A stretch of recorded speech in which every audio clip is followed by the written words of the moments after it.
පටන් ගන්න තියෙන්නේ ටිකක් සුන්දර පාඩමක්. අලුත් පාඩම BS වල ගොඩාක් පාඩම් අපිට ප්‍රායෝගික ජීවිතෙත් එක්ක සම්බන්ධ පාඩම් ඉතින් මේකත් එහෙම තමයි. අලෙවිකරණය කියන පාඩමත් අර විෂයක් හැටියට පාඩමක් විදිහට පේපර් එකට ලකුණු ටිකක් ගන්න ඉගෙන ගන්න එකට අමතරව අනාගතයේදී අපිට සෑහෙන්න වැදගත් වෙනවා. ඕගොල්ලන්ට. මොකද ව්‍යාපාරයක් කරන කෙනෙක් නම් අනාගතයේදී මොකක් හරි බිස්නස් එකක් ඔයා කරොත් අතිශයින්ම වැදගත් වෙන ප්‍රායෝගිකව පාවිච්චි කරන්න පුළුවන් පාඩමක් තමයි අලෙවිකරණය. එහෙම නැත්නම් මාකටිං මැනේජ්මන්ට්. අලෙවි කළමනාකරණය. හරි? හරි ලස්සන පාඩමක් මේක. ඒ කියන්නේ හරි ආසයි ඉගෙන ගන්න. මේකේ තියෙන ගොඩාක් ප්‍රායෝගික දේවල් මේ අපිට පේන්න දකින්න තියෙන දේවල්.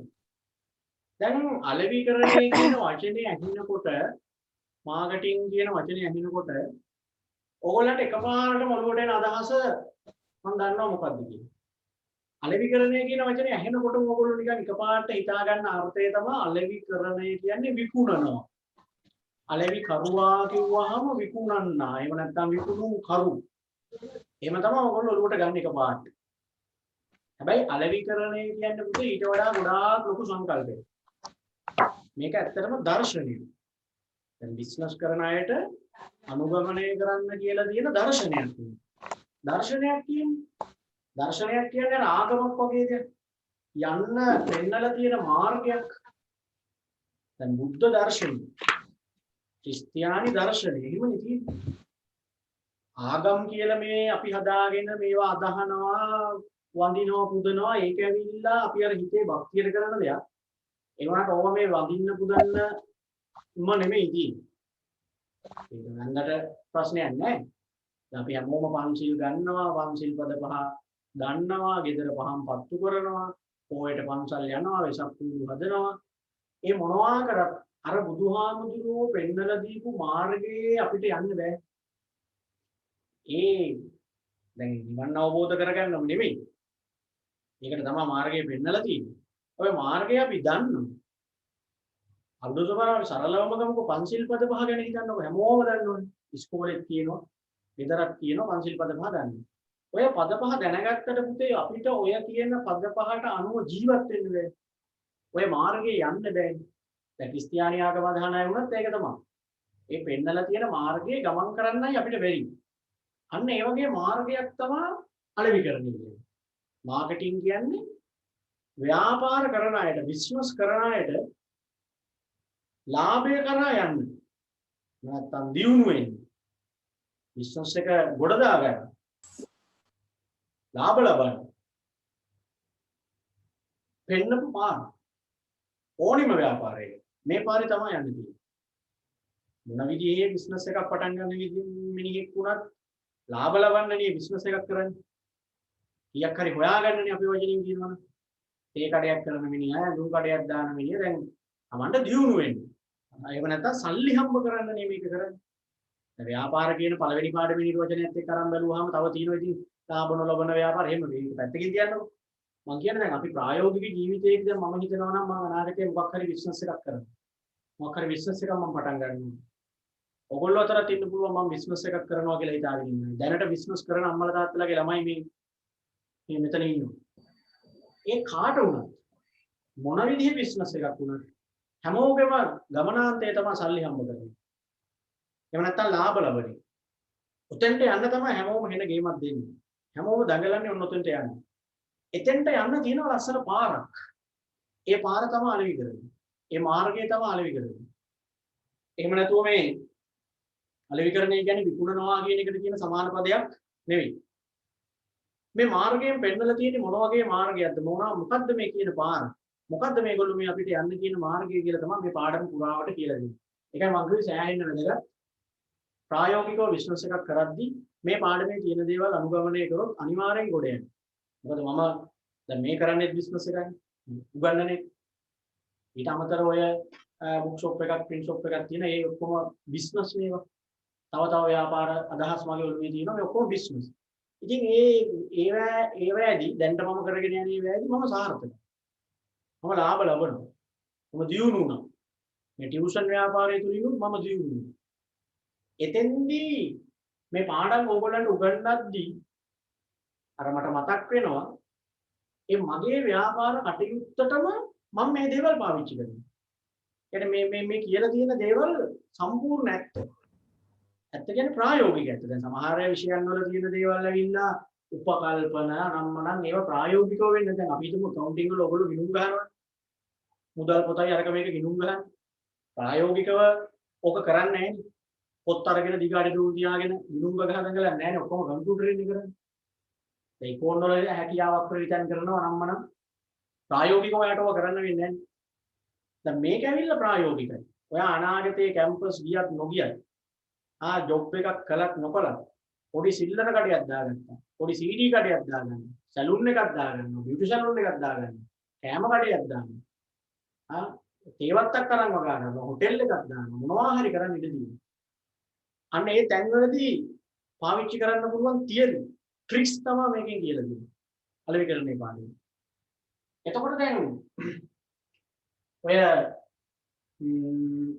කඩේක අවිස්සාවේල්ලේ ක්ලාස් යන ගමන් මම කන්න නවත්තන කඩයක් තියෙනවා සාමාන්‍යයෙන් අන්නේ කඩේ ගහලා තිබ්බා පොඩි විත්තියේ ෆොටෝ එකක්. ඒකේ තිබ්බ ලස්සන වැකියක්. ඒකේ තියෙක මහත්මා ගාන්ධිගේ ප්‍රකාශයක් ඒක. බත් කඩේක ගහලා තිබ්බේ මහත්මා ගාන්ධිගේ ප්‍රකාශය. මොකද මේ ප්‍රකාශයේ තිබ්බේ මෙම වෙළඳසැලට පැමිණෙන වැදගත්ම පුද්ගලයා වන්නේ පාරිභෝගිකයා. මෙම වෙළඳසැලට පැමිණෙන වැදගත්ම පුද්ගලයා වන්නේ පාරිභෝගිකයා.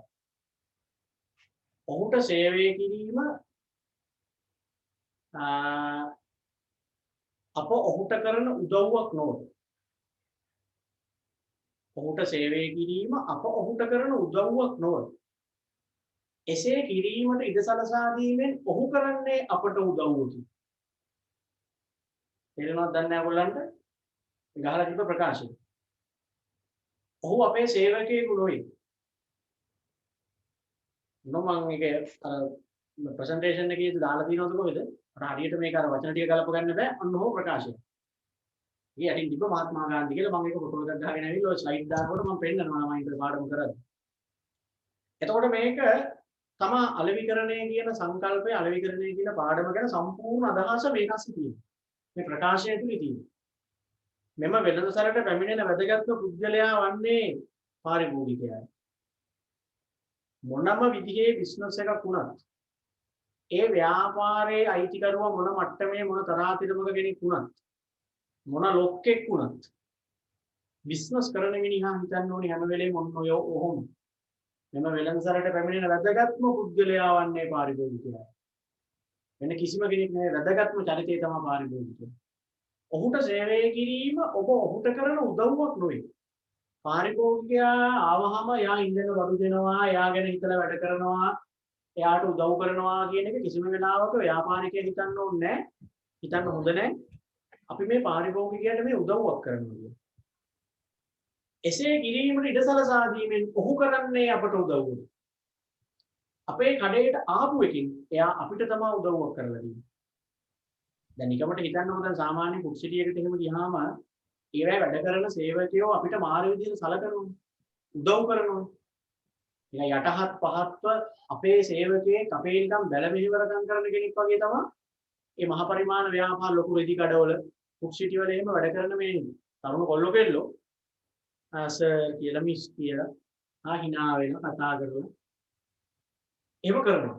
අපිට එතෙන්ට ගියාම අර වෙන තැනක නැති අභිමානයකුත් දැනෙනවා හිතේ. නෑ මොකද අපිට 아무තු ප්ලේස් එකක් එතන දෙනවනේ. ඒගොල්ලෝ ඒ අලෙවිකරණේ තමයි කරන්නේ. කිසිම වෙලාවක හිතන්න හොඳ නැහැලු ගණදෙනු කරුවාට සලකන එක අපි ගණදෙනු කරුවට උදව් කිරීමක් කියනවා. එහෙම කරන්න අපිට අවස්ථාව දීපු එක එයා අපිට කරපු උදව්වක් කියලා හිතන්නේ. ඔන්නෝම ප්‍රකාශයක් තිබ්බා මහත්මා ගාන්ධිගේ ප්‍රකාශය. කියලා තමයි තිබුණේ. එතකොට මේ තමයි අලෙවිකරණය. මේක තමයි මම අර කියපු මාර්ගය. මේක තමයි මම අර කියපු ලාභය කරා යන පාර. අර ව්‍යාපාරය සාර්ථක කරගන්න යන්න තියෙන පාර. ඔක තමයි. ව්‍යාපාරිකයෝ ඒ කාලේ ඉඳලාම ව්‍යාපාර කරපු ඕනිම කෙනෙකුට ඔළුවේ තිබ්බේ ලාභය. බිස්නස් එකක් කරන ඕනිම මිනිහෙක්ට ඕනි උනේ මෙන්න මෙතෙන්ට යන්න. ලාභයට යන්න. ඉතින් එක එක කාලයේදී එක එක ක්‍රම එක එක විදි වලින් try කරා මේ. අතීතයේ ඉඳලා. ඒ හැම මාර්ගයක්ම අසාර්ථක වුණා. මේ පාඩමේ ඉස්සරහදී කතා කරනවා මොනවද මේ මාර්ග කියලා. අසාර්ථක වෙලා දැන් මේ වෙනකොට තියෙන හොයාගෙන තියෙන දර්ශනය තමයි අලෙවිකරණය කියන දර්ශනය. හරි. එතකොට මේක ව්‍යාපාර කාර්යයක් හැටියට අපි පළවෙනි පාඩමේ ඉගෙන ගත්තට මේක නිකන් ව්‍යාපාර කාර්යයක් නෙවෙයි. නිකන් ටක් ගාලා කරලා ඉවර කරලා දාන්න පුළුවන් වැඩක් නෙමෙයි. අපි කොහොමද දන්නව දැන් මේ 13 පාඩම් ටික කරගෙන යනකොට මම හැමතැනදීම වගේ කියලා දීලා තිනවා මහා පරිමාණ ව්‍යාපාරවල ප්‍රධාන කාර්යයන් වලට වෙනම අංශ තියෙනවා. ඔක්කොම එක ගොඩේ කරන්නේ නැහැ කියන්නේ. වෙන වෙනම අංශ වලට වෙන් කරගෙන තමයි ඔය ප්‍රධාන කාර්යයන් ටික කරන්නේ. නිෂ්පාදනයේට වෙනම අංශයක්, අලෙවිකරණයට වෙනම අංශයක්, මූල්‍ය කටයුතු වලට වෙනම අංශයක්, සේවකයන්ගේ වැඩවලට වෙනම අංශයක්, මානව සම්පත් අංශය විදියට. මේ අංශ වලට වෙන් කරගෙන ඉන්නේ වැඩි යන්නේ. එතකොට මම කිව්ව ඔයගලන්ට හැම අංශයක්ම බාර දීලා තියෙනවා වෙනම මැනේජර් කෙනෙක්. නිෂ්පාදන කටයුතු ටික බාර දෙනවා එක්කෙනෙක්. එයා තමයි නිෂ්පාදන කළමනාකරු. මීට කලින් පාඩම. එයාගේ රාජකාරී ටික අපි කතා කරමු. උන අද අපිට බාර දීලා තියෙනවා අලෙවිකරණ අංශය. මාකටිං වැඩ ටික බලන්න කියලා තමයි දැන් අපිට බාර දීලා තියෙන්නේ. අර මාකටිං කිව්වහම ඉංග්‍රීසි වචනෙත් එක්ක ඔලුවට එන්නේ අර නිකන් ඇඩ් එහෙම දාන්නේ. මාකටිං කිව්වම අලෙවිකරණය කියන සිංහල වචනේ ගත්තාම අපිට එන්නේ විකුණනවා වගේ එකක්. ওই දෙකම මේකේ තියෙනවා. හැබැයි ওই දෙක විතරක් නෙමෙයි. අපිට බාර දීලා තියෙනවා අලෙවිකරණ අංශය. තනිකර මාකටිං පැත්ත බලාගන්න කියලා දැන් අපිට දීලා තියෙනවා. අපි තමයි දැන් මාකටිං මැනේජර්. අලෙවි කළමනාකරුවෝ කියලා හිතාගන්න. දැන් ව්‍යාපාරිකයාට ඕනි වුණානේ මෙතෙන්ට යන්න. මොන විදිහේ ව්‍යාපාරයක් කරත් කාටත් ඕනි මෙතෙන්ට යන්න. ලාභයට යන්න නෙවෙයි. මේ ලාභයට යනකොට එදා ව්‍යාපාරිකයාගේ මතය තමයි කෙසේ හෝ ලාභයට යන්න. මේක විතරයි හිතුවේ ලාභය ගැන විතරක් හිතාගෙන කොහොම හරි කවන්න එතෙන්ට යන්න තමයි try කරන්නේ. කෙසේ හෝ ලාභ ලැබීම කියන්නේ ඒක. දැන් ඔන්න මේ අලෙවිකරණ දර්ශනයෙන් කියනවා එහෙම බෑ. එහෙම මේ බිස්නස් කරලා ලාභ කියන නිකන් ලාභ ගැන හිත මේ කවදාවත් ලාභයට යන්න බෑ. ඒගොල්ලෝ පෙන්නුවා වෙන පාරක්. අපිට කිව්වා මුලින්ම යන්න මෙයා ගාවට. ඔයා මේක අමතක කරන්න. මේක අමතක කරලා මෙයා ගැන හිතන්න පටන් ගන්න. මේක අමතක කරලා මෙන්න මෙයා ගැන හිතන්න පටන් ගන්න. ආගෙනද පාරිභෝගිකයා ගැන හිතන්න පටන් ගන්න. මුලින් යන්න කිව්වා එයා ගාවට. පාරිභෝගිකයා අඳුර ගන්න ඉස්සෙල්ලා. පාරිභෝගිකයේ අවශ්‍යතා මොනවාද වමනා මොනවාද පාරිභෝගිකයේ සිතැඟි හඳුනා ගන්න. සිතුවිලි තේරුම් ගන්න. පාරිභෝගිකයා කැමති මොනවද කියන එක හැම වෙලෙම හොයන්නේ. පාරිභෝගිකයා ඉල්ලන්නේ මොකද්ද කියන එක හැම වෙලෙම හිතන්නේ. පාරිභෝගිකයාට ලේසිම විදිහ මොකද්ද කියලා හිතන්නේ. කැමති පාට, කැමති විදිහ. හැම වෙලෙම පාරිභෝගිකයාගේ සිතුවිලි වලට රිංගන්න try කරන්නේ. ඒක තමයි ව්‍යාපාරිකයන් මේ කියන්නේ. මොන බිස්නස් එක කරත් ඔබට ඉන්නවා ඉලක්ක ගණතුණු කරු පිරිසක්. ඔබ අන්න ඒගොල්ලන්ව හරියට අඳුර ගන්න. ඔබගේ ඉලක්ක ගණතුණු කරුව තේරුම් ගන්න. ඒගොල්ලන්ගේ සිතුවිලි හඳුනා ගන්න. ඒගොල්ලන්ගේ සිතෙන් හඳුනා ගන්න. ඊළඟට මෙයාව උපරිම තෘප්තියටපත් කරන්න හිතා ගන්න. හිතා ගන්න නෙමෙයි මෙයාව උපරිම තෘප්තියටපත් කරන්න. තෘප්තිමත් කරන්න නෙමෙයි පුතේ කියන්නේ උපරිම තෘප්තියටපත් කරන්න. උපරිම තෘප්තියටපත් කරන්න දඟලන්න කොහොම හරි. ඔබගේ ව්‍යාපාරේ මොකක් වුණත් කවන්නේ නැහැ. ඕකට එන ගණතුණු කරුවෝ ටිකක් ඉන්නවනේ. ඔයා ටාගට් කරන කට්ටියක් ඉන්නවා. ඒගොල්ලන්ව උපරිම තෘප්තියටපත් කරන්න දඟලන්න. ඔයාට පුළුවන් නම් අන්නේ දේ කරන්න. ඔබ ඉබේම යනවා ලාභෙට. ඔබට පුළුවන් වුණොත් ඔබගේ ව්‍යාපාරය තුලින් ගණදනු කරුවාව උපරිම තෘප්තිමත් කරන්න.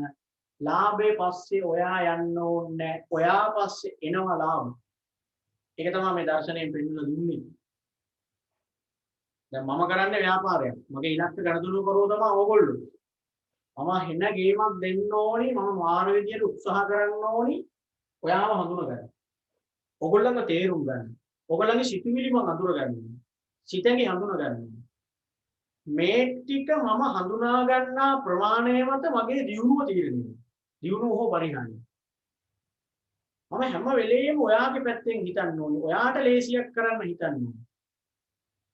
ඔයා ආස විදිහට වැඩේ කරන්න ඕනේ. ඔයාට තේරෙන්නේ කොයි විදිහටද කියලා හිතලා උගන්වන්න. එතකොට මට පුළුවන් වෙයි ඔයාව උපරිම තෘප්තිමත් කරන්න. දැන් පන්ති ඉවර වෙලා යනකොට කවුරු හරි දැන් එහෙම නැත්තම් මගේ නම කියලා ඔයාගෙන් අහනවා කොහොමද දේශලගේ පන්ති හොඳයි? අපි කියනවා අවුලක් නැහැ. එහෙම අහගෙන යන්නේ. ඒ කියන්නේ මම තාම සාර්ථක වෙන්නේ.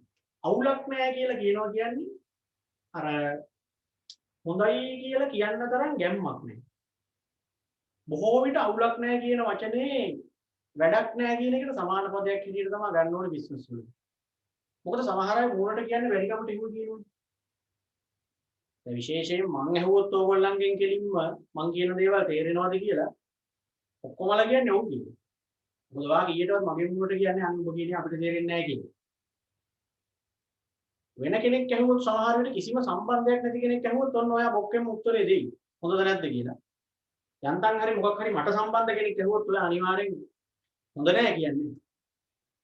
හරි. ඒ නිසා අවුලක් නැහැ කියලා අහගෙන වැඩක් නෙමෙයි. ළමෙක් කියනවා හොඳයි. හොඳයි කියලා කියනවා. මගේ නම කියලා කවුරු හරි ඇහුවාම ඒ සර්ගේ BS පන්ති හොඳයි කියලා ඔයා කියන හොඳයි කියලා. ඒකත් වැඩක් නෙමෙයි. ඒක හැබැයි අරතරන් ප්‍රශ්නයක් නෑ. ඒ කියන්නේ තෘප්තිමත් වෙලා කියනවා ඔයා. හැබැයි ඒක නෙමෙයි මට ඕනේ. ඒක නෙමෙයි මෙතෙන්දි මේ ව්‍යාපාරිකයට කරගන්න කියන්නේ පාරිභෝගිකයෙන් අහගන්න ඕනේ ඒ වචනේ නෙමෙයි. හොඳයි කියලා අහගන්නත් ඕනේ. ඒකත් හොඳයි. ප්‍රශ්නයක් නෑ. සුපිරි කියලා අහගන්න ඕනේ. නියමයි. සුපිරි. ඒ වචනේ ළමයිගේ කටින් එළියට එන්නේ ඔයාට සුපිරියටම මාව වැදුනොත් විතරයි. ඔයා වෙන වෙන කොයි හරි BS පන්ති ගිහිල්ලා යම් කිසි වෙලාවක මගේ පන්තියට ඇවිල්ලා ඔයාට හිතෙනවා නම් සුපිරි කියලා එහෙම නැත්නම් නියමයි කියලා අන්න ඔයා උපරිම තෘප්තිමත් වෙනවා. මේ 100% කරන්න අපිට බෑ. මොකද පන්තියට ළමයි 300ක් ඉන්නවා නම් 300ටම ගෙම්ම නියමයි කියලා අහගන්න අමාරුයි. මොකද මේවා සේවානේ. මේවා සේවා නිසා සපයන්නාම වෙනස් වෙනවා. සමහර ළමයිට නියමයි කියලා හිතෙනකොට සමහර ළමයිට වැඩක් නැහැ කියලා හිතෙන්නත් පුළුවන්. ඒක එක්කනට වදින විදිහෙන්. හැබැයි මම try කරන්න ඕනි 180ක ඉඳින්වත් 180කකින්වත් එහෙම අහගන්න. එතකොට මම නිකන්ම දිනු වෙනවා. එතකොට ඉතින් මම ලාභ ගැන හිතන්න ඕනේ නැහැ. ඇත්තටම මම ඕගොල්ලන්ට සෙට් වෙන්න උගන්වනවා. මම උගන්වන ඒවා සුපිරියට තේරෙනවා. වෙන පන්ති ගිය ළමයිට මගේ පන්තියට ආවම අනේ මේ පන්තිය නියමයි කියලා හිතෙනවා. මම ලාභ පස්සේ දුවන්න ඕනේ නැහැ නේද? ඒතකොට ඕගොල්ලෝ එනවනේ මං ගාවට. එනවා විතරක් නෙවෙයි ඔයා අර නියමයි කියපු ළමයා ඕක කියනවා තව තැන් වල ගිහින්. ඒ නියමයි කියන වචනේ මාර ප්‍රතිලාභ ගොඩක් තියෙනවා. නියමයි කිව්වහම තව එකෙකුට එතකොට එන්න හිතෙනවා. එහෙමනේ අපේ පන්ති වල තියෙන ළමයි එන්නේ. මොකද පන්ති පටන් ගන්න දවසේ ඉන්න ළමයි ගන්න නෙවෙයිනේ අවසන් වෙන්න ඉන්නේ. පස්සේ එන්නේ. ඔය පස්සේ එන්නේ කොහොමද? වැඩි හරියක් ඕගොල්ලන්ගේ කට වචනේ. නියමයි සුපිරි කියලා කොහෙන් හරි කියවුණු. ඔයා පන්තියේ හොඳට ලකුණු ගත්තොත්. එතකොට අනිත් ළමයි අහනවා කොහෙද යන්නේ? එතකොට ඔයා කෙලින්ම නිර්දේශ කරනවා. එක දවසක් ඇවිල්ලා බලපංකෝ නියමයි අරක මේක කිව්ව. ඒ ආවම ඒ ළමයාටත් අර කියන විදිහටම ඇත්තටම වැදුනොත් ඒ ළමයා එනවා. ඔයා දිගට වෙන්නවා. ඔයා තව ළමයි එක්කන් එන්න. එතකොට නිකම්ම මගේ පන්ති වල ළමයි වැඩි වෙනවා. එතකොට නිකම්ම මට ලාභ එහෙම නැත්නම් සල්ලි ලැබෙනවා. ඒක තමයි මේ අලෙවිකරණයෙන් ගැටියෙම කියලා තියෙන්නේ. හරි මේ නිර්වචනයක් නෙවෙයි මම කියන අදහස. අලෙවිකරණය කියන එකේ අයිඩියාව. ලාභ ගැන හිතන්න එපා බිස්නස් කරන්න. ගණතුණු බහුව ගැන හිතන්න. කස්ටමර් ගැන හිතන්න. එයාව උපරිම තෘප්තිමත් කරන්න හිතාගන්න. හිතාගන්න නෙවෙයි කොහොම හරි කරන්න. ඒක කරන්න පුළුවන් වුණොත් එතකොට ඔයා දියුණු වෙන එක ඔයා ලාභ ලබන එක කාටවත් නවත්තන්න බෑ. හරි. අන්න ඒක තමයි රහස, ඒක තමයි පාර, ඒක තමයි මාර්ගය. ප්‍රසිද්ධ රහසක්. ඒ කියන්නේ හැමෝටම කියනවා මේ රහස කියන්නේ. දැන් මේ පාඩම අහන් ඉන්නවා ළමයි 180 ගණක් මේවා. ඒ 180 ගානම දැන් දන්නවා මේක මොනවා හරි බිස්නස් එකක් කරනවා නම් ගොඩ යන්න තියෙන පාර තමයි දැන් මේ කිව්වේ. එහෙනම් ඇයි ව්‍යාපාර කරන හැම එකම ගොඩ යන්නේ නැත්තේ? මේක හැමෝම දන්නවනම් හැමෝටම බැරිය මේක කරන්න. ඇයි එහෙනම් පන්ති කරන හැම සර් කෙනෙක් ගාම ළමයි නැත්තේ? ඇයි එහෙනම් හැම කඩේකටම මිනිස්සු වෙන්නේ නැත්තේ? ටවුන් එකේ තියෙන කඩවල් අතරින් ඇයි ඔයගොල්ලෝ කඩවල් තෝර යන්නේ? ඇයි ඔයගොල්ලෝ සර්ලා තෝර පන්ති යන්නේ? ඒ කියන්නේ මේක හැමෝම දැනගත්තට හැමෝටම කරන්න බෑ. මොකද මෙන්න මේක හිතන තරම් ලේසි නෑ මෙන්න මේක. මේක තමයි අමාරු. මේක තමයි පොයින්ට් එක. මෙන්න මේක ඔය කියනවා වගේ ලේසි නෑ කරන්න. අර පංචිල් පද පහ දැනගෙන ඒක රකින්න බෑ වගේ තමයි. පංචිල් ගන්න ගමන් ගහනවනේ මතුවර කටස් ගන්න. ගහලා නේ ගහලා අඹර තමයි ඉතුරු ගාදට කියන්නේ. අර උන් නිකන් තම්බෝල වෙලා පස්සේ බලන්න. තම්බෝලනේ මොකවම නෑ මදුරුවේ පේන්නවනේ. ඉතින් ඒ කියන්නේ පානාතිපාතා කී ගැහුවනේ මදුරුවට. පංචිල් අරන් නැගිටලා දාගද මොකක් හරි අම්මා හැවුවාන් කියන්නේ බොරුව. මොය මොකද කරන්නේ ෆෝන් එකේ මොකද්ද කරන්නේ? මම මේ ඔන්ලයින් පන්තිය. බොරුනේ කියන්නේ. මෙච්චරලා මොකද්ද කරන්නේ? තාම පන්ති. කවුද කතා කරේ? මේ යාළුවෙක්. ඕනි තරම් බොරු කියනවා.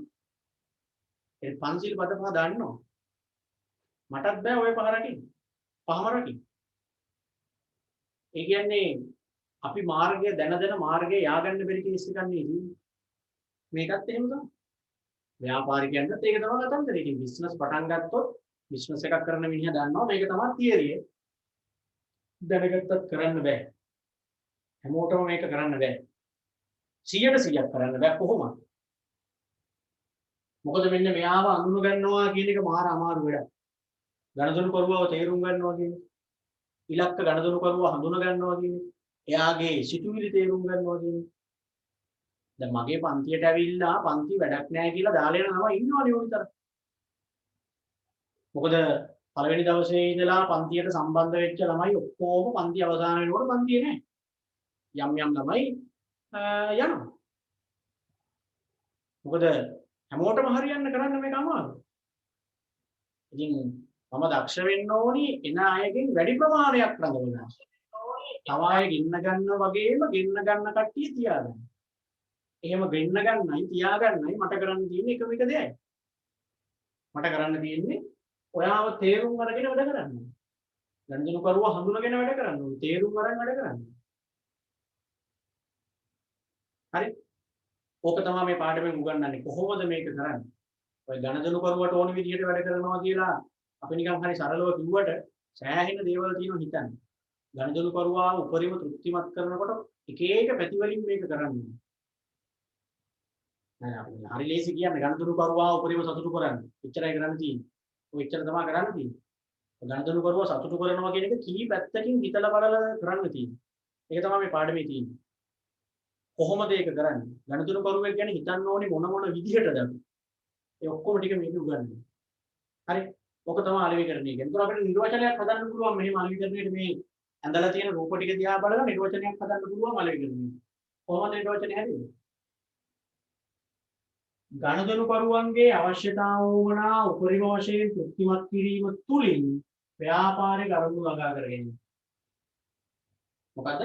ගණදෙනු කරුවන්ගේ අවශ්‍යතාව වුණා තෘප්තිමත් කිරීම තුලින් නැත්නම් ගණදෙනු කරුවන් තෘප්තිමත් කිරීම හරහා ව්‍යාපාරික අරමුණු ළඟා කර ගැනීම.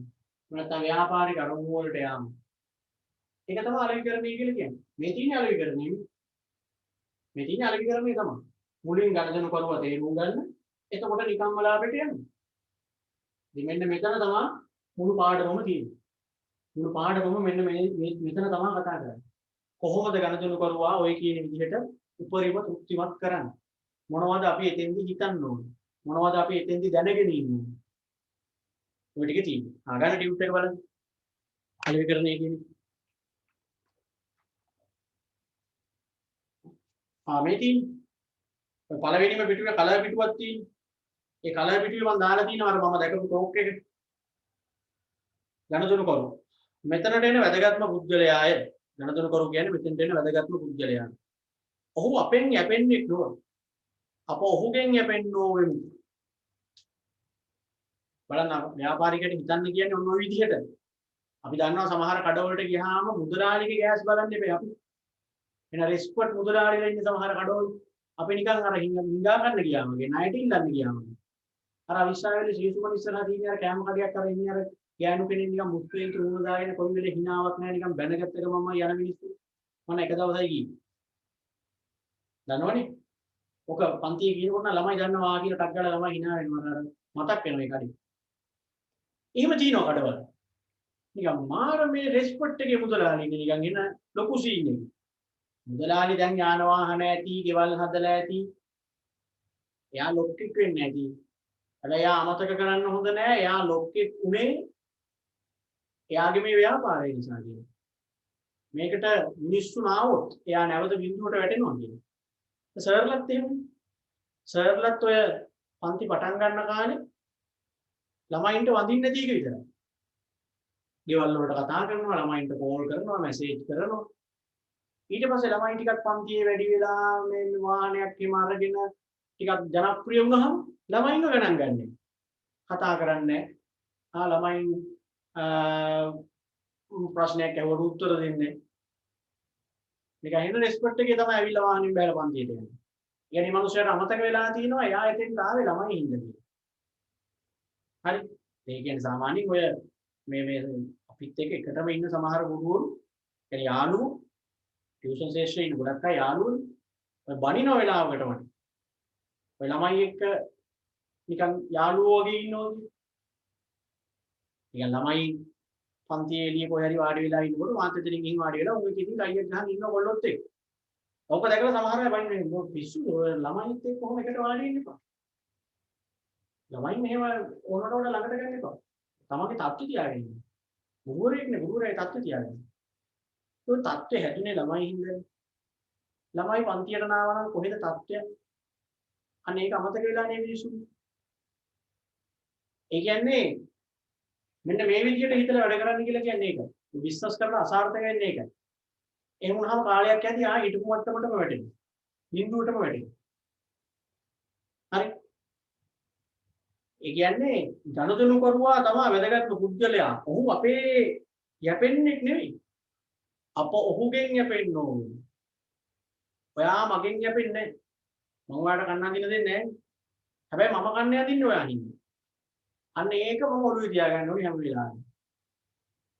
ඒ කියන්නේ ව්‍යාපාරිකයෙක් විදියට. ඔයා මගෙන් කවදාවත් කන්නේ නැහැ. මම ඔයාලට කන්න අඳින්න දෙන්නේ නැහැ. හැබැයි මම කන්නේ අඳින්නේ හැමදේම කරන්නේ ඕගොල්ලෝ ඉන්නේ. එහෙම හිතලා තමයි ඔයා දිහා බලන්න කියන්නේ. ඔහු අපේ වැඩට බාධාවක් නෙවෙයි. අපගේ ව්‍යාපාරයේ අරමුණ ඔහුයි. මගේ ව්‍යාපාරයේ අරමුණ වෙන්න ඕනේ ඔයා. මගේ ටාගට් එක වෙන්න ඕනේ ඔයා. මේක කියන්නේ මේක නෙවෙයි. මේක නෙවෙයි ටාගට් එක. මේක ටාගට් එක. සල්ලි නෙවෙයි හිතන්න ඕනේ. ලාභ නෙවෙයි හිතන්න ඕනේ. ඔයා ගැන හිතන්න ඕනේ. දරුදනු කරුවා ගැන හිතන්න. ඔහු අපේ ව්‍යාපාරයේ පිටස්තරයෙක්ද නෙවෙයි. ඔහු අපේ කොටස් කරුවෙක්. අපි හිතන්න ඕනේ අපේ ගනුදෙනු කරුවා ඇවිල්ලා පිටස්තරයෙක් නෙවෙයි අපේ ව්‍යාපාරයත් එක්ක කරනවා. අපේ බිස්නස් එකේ ප්‍රධාන කොටස් කරුවෙක් කියන්නේ. මොකද බිස්නස් එකේ තියෙන්නේ යා නිසා. හරි? ඔහුට සේවය කිරීම අප ඔහුට කරන උදව්වක් නෙවෙයි. එසේ කිරීමේ දෙසලසා දීමෙන් ඔහු අපට කරන්නේ උදව්වක්. ඔන්න ප්‍රකාශය. බලන්න මුළු පාඩමම තියෙන මේ ප්‍රකාශය ඇතුලේ. මේක ඉස්සරහට කරන් යද්දී ඔයගොල්ලන්ට තේරෙයි. අලෙවිකරණය කියන පාඩමේ උගන්වන සම්පූර්ණ තියරි කොටස් ටික ওই ප්‍රකාශයේස තිබ්බා. ඒක කියවනකොට ඔයගොල්ලන්ට තේරෙන්න ඕනි මොකද්ද ඉන්දියා කස්ටමර් ඉස් කිං කියන ව්‍යාපාරවල රජු තමයි කස්ටමර් ගණදෙනු බල. ඔක ඔයගොල්ලන්ට හොඳට අත්දකින්න පුළුවන් ඔය ෆුඩ් සිටි එකට ඔය CIB no limit ඒ වගේ ලොකු ඉදි කඩයකට එහෙම තැනකට ගියාම. KFC Pizza Hut ඒ වගේ නිකන් ජනප්‍රිය ලෝකෙම දන්න රටම දන්න ව්‍යාපාරදී. ඉතින් ඒවා රටම දන්න ව්‍යාපාර වලට පත් වෙලා තියෙන්නේ ඒකයි. හරි ගමේ සිල්ලා කඩේට ගියාම නිකන් මුදලාලිගේ රෙස්පෙක්ට් බලන්න බෑ අපි. කුස්ටිටියට ගියාම මෙහෙම කතා කරන්නේ අපි. සර් මොනවාද? එහෙමනේ. ඉතින් අන්න එතන තමයි දියුනේ. මුදලාලි රෙස්පෙක්ට් එක තියාගෙන හැමදාම එතන ඉන්න එක තැන. හැබැයි අර මිනිස්සු මහා පරිමාණ ව්‍යාපාර වෙලා තියෙන්නේ අද ලංකාවේ පුරා ව්‍යාප්ත වෙලා තියෙන මේ මිනිස්සුන්ගේ ව්‍යාපාර කස්ටමර් ඉස් කිං කියන සංකල්පයත් එක්ක ගිහින් ඉන්නවා. ගණදෙනු කරුවට එක දීලා වැඩ කරන හින්දා. හරි. ඒ තැන් වලට ගියාම ඔයගොල්ලන්ට අමුත්තක් දැනෙනවනේ. අර නිකන් කඩේකට ගිහිල්ලා ගමේ කඩේට ගිහිල්ලා මුක්සිටිට ගියාම අපිට අමුතු නිකන් පොඩි ලයින් එකක් දැනෙනවා නිකන්. අමුතු උසස් ගතියක් වගේ එකක්. පොඩි අමුතු පිළිගැනීමක් නේ අපිට එතන දෙන්නේ. අමුතු සැලකිල්ලක් නේ දෙන්නේ. ඒක තමයි අපි අපේක්ෂා කරන්නේ. ඒක තමයි අපි ඒවට යන්නේ. සල්ලි දීලා බඩු ගන්න ගිහිල්ලා මුදලාලිලකින් බැනුම් අහන්න නිකන් චක්කුක් ගන්නවා මුදලාලි. හා රවල බලනවා hina වෙන්නේ. නිකන් ගහනවා වගේ කතා කරනවා. මොකටද ඉතින් සල්ලි දීලා බඩු ගන්න ඒ වගේ තැන් වලට යන්නේ? ඒ තමයි මිනිස්සු වර වගේ තැන් වලට යන්නේ. හරි? කොහොමයන් බලන්න. මෙම ප්‍රකාශයේ මහත්මා ගාන්ධී විසින් ප්‍රකාශයට පත් කරන ලද්දකි. මෙහි ඇත්තේ ඊට ගැඹුරු වරුදකි. ඕනෑම ව්‍යාපාරිකයෙක් මේ තේරුම් ගත යුතුයි. ව්‍යාපාරයේ සම්පූර්ණයෙන්ම රඳා පවතින්නේ ගනුදෙනු කරුවා මතය. ව්‍යාපාරයක් වශයෙන් සාර්ථක වීම යනු ගනුදෙනු කරුවා සතුටු වන ප්‍රමාණය මත තීරණය වන්නේ. බිස්නස් එකේ සාර්ථකත්වය තීරණය වෙන ප්‍රධාන සාධකයේ ගනුදෙනු කරුවාගේ තෘප්තියේ ප්‍රමාණය. මගේ පන්ති වල ළමයි වැඩි වීම තීරණය වෙන්නේ, මම ලාභ ලැබීම තීරණය වෙන්නේ මම ළමයින්ව තේරුම් ගන්නා ප්‍රමාණය මත. මාව ළමයින්ට ගැළපෙන ප්‍රමාණය මත. මම ඔයාට තේරෙන්න උගන්වන ප්‍රමාණය මත. මෙතෙන් ඉස්සරහට යද්දි තේරෙන්න ඕනේ උගන්වන එක විතරක් නෙවෙයි. ඒකයි මම කිව්වේ ගණිතන කරව සතුටු කරනවා කියන එක ලේසි නෑ කිව්වේ. තව පැති ගොඩකින් ඔයාව සතුටු කරන්න ඕනේ. තව පැති ගොඩක් තියෙනවා. ඒ යම් පැති හරියට නැති හින්දා තමයි මේ තත්ත්වෙන් නැවතිලා ඉන්නේ. මේ පැති ටික සියල්ල හරියට 100% හදාගන්න පුළුවන් වුණොත් අපිට ඉතින් මේට වඩා ඉස්සරහට ගියනේ. ඒකනේ මම කිව්වේ සාර්ථකත්වයේ ප්‍රමාණය තීරණය වෙන්නේ ගණිතන කරුවා තෘප්තිමත් වීමේ ප්‍රමාණය මත. අපි උගන්වන එක පැත්තෙන් අපි උපරිමයක් කරාටම වැඩක් නැහැ. තව පැති තියෙන ඔයාව සතුටු වෙන්න, ඔයාව ගෙන්න ගන්න, ඔයාව තියාගන්න. තව ඕනි දේවල් තියෙනවා. මේක ඉස්සරහදී අපි කතා කරගෙන යනවා. අලෙවිකරණය යන ඔයයි. බොහෝ අය සිතාසුචුමේ අලෙවිකරණය යන විකිණීම බවයි. නමුත් අලෙවිකරණය ඊට වඩා විශාල කාර්යයන් සමුදායකි. ගනුදෙනු කරුගේ ඉලක්ක සපුරා දීම හරහා ව්‍යාපාරික අරමුණු කරා ළඟා වීම අලෙවිකරණය. කෙසේ හෝ ලාභ ලැබීම යන ව්‍යාපාර ඉලක්කයෙන් වර්තමානයේ වන විට ගණදොනු කරු සතුටු කිරීම හරහා ලාභ ලැබීම දක්වා වර්ධනය වී ඇත. ඒ අලෙවිකරණයේ විකාශනය. මෙම මාතෘකාව තුළින් අප අධ්‍යයනය කරන්නේ මේ පිළිබඳවයි. මේ පාඩමෙන් කියලා දෙන්න ඔයාලට අන්නේ කතාව. කොහොමද ගණදොනු කරුවා තෘප්තිමත් කිරීම හරහා ලාභයට යන්නේ කියන කතාව. හරි. හරි. ඊළඟ ටියුට් එකේ දැන් එතකොට අලෙවිකරණය කියන එකේ ඔය හැඳින්වීම තමයි මම ඔය කිව්ව නිර්වචන නම් මනම් මුකුත් නෙමෙයි. අදහසක් ඇති කරගන්න එපා ඉස්සෙල්ලා හිතේ අලෙවිකරණය කියන්නේ මොන වගේ දෙයක්ද කියන්නේ.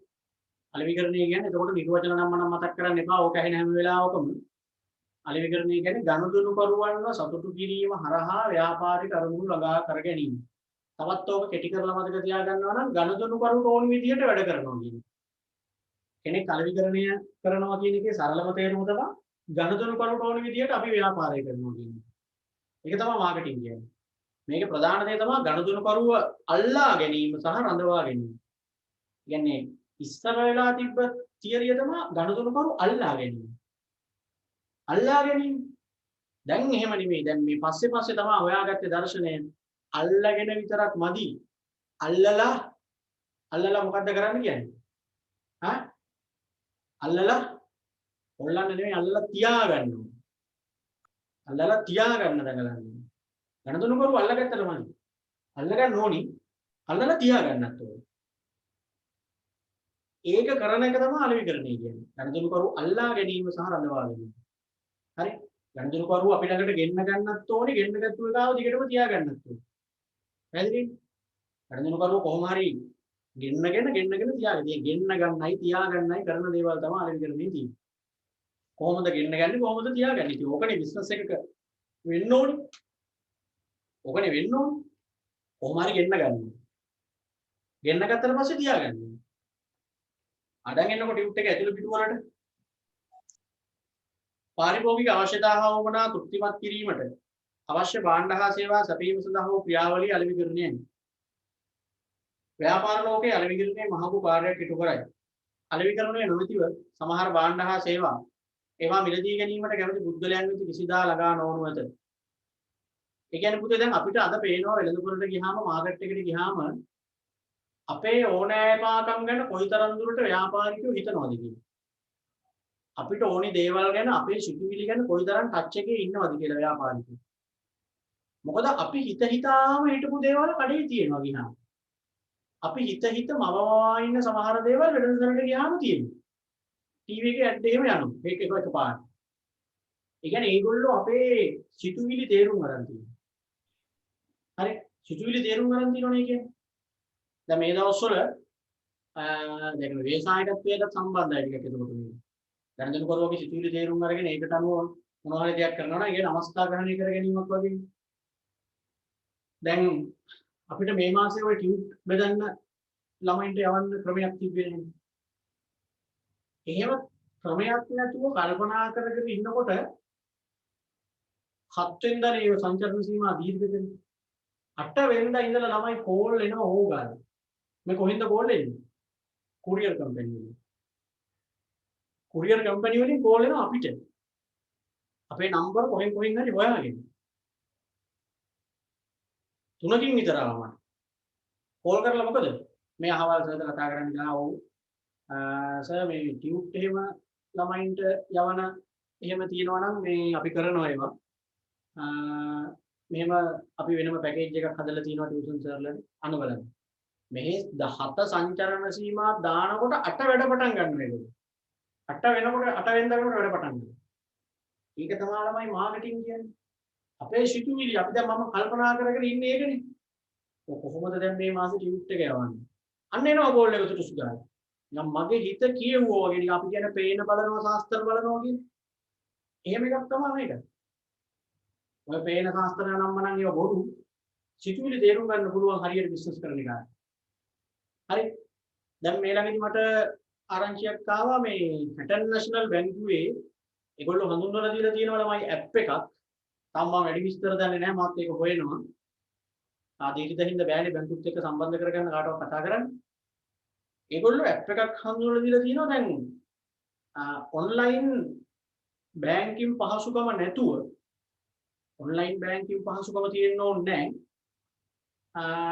ඒ ඇප් එක හරහා සල්ලි ට්‍රාන්ස්ෆර් කරන්න ඕනේ. ඔක්කොම ඉන්නේ මේ ටියුෂන් කතන්දරෙත් එක තමයි මේ ඉන්නේ.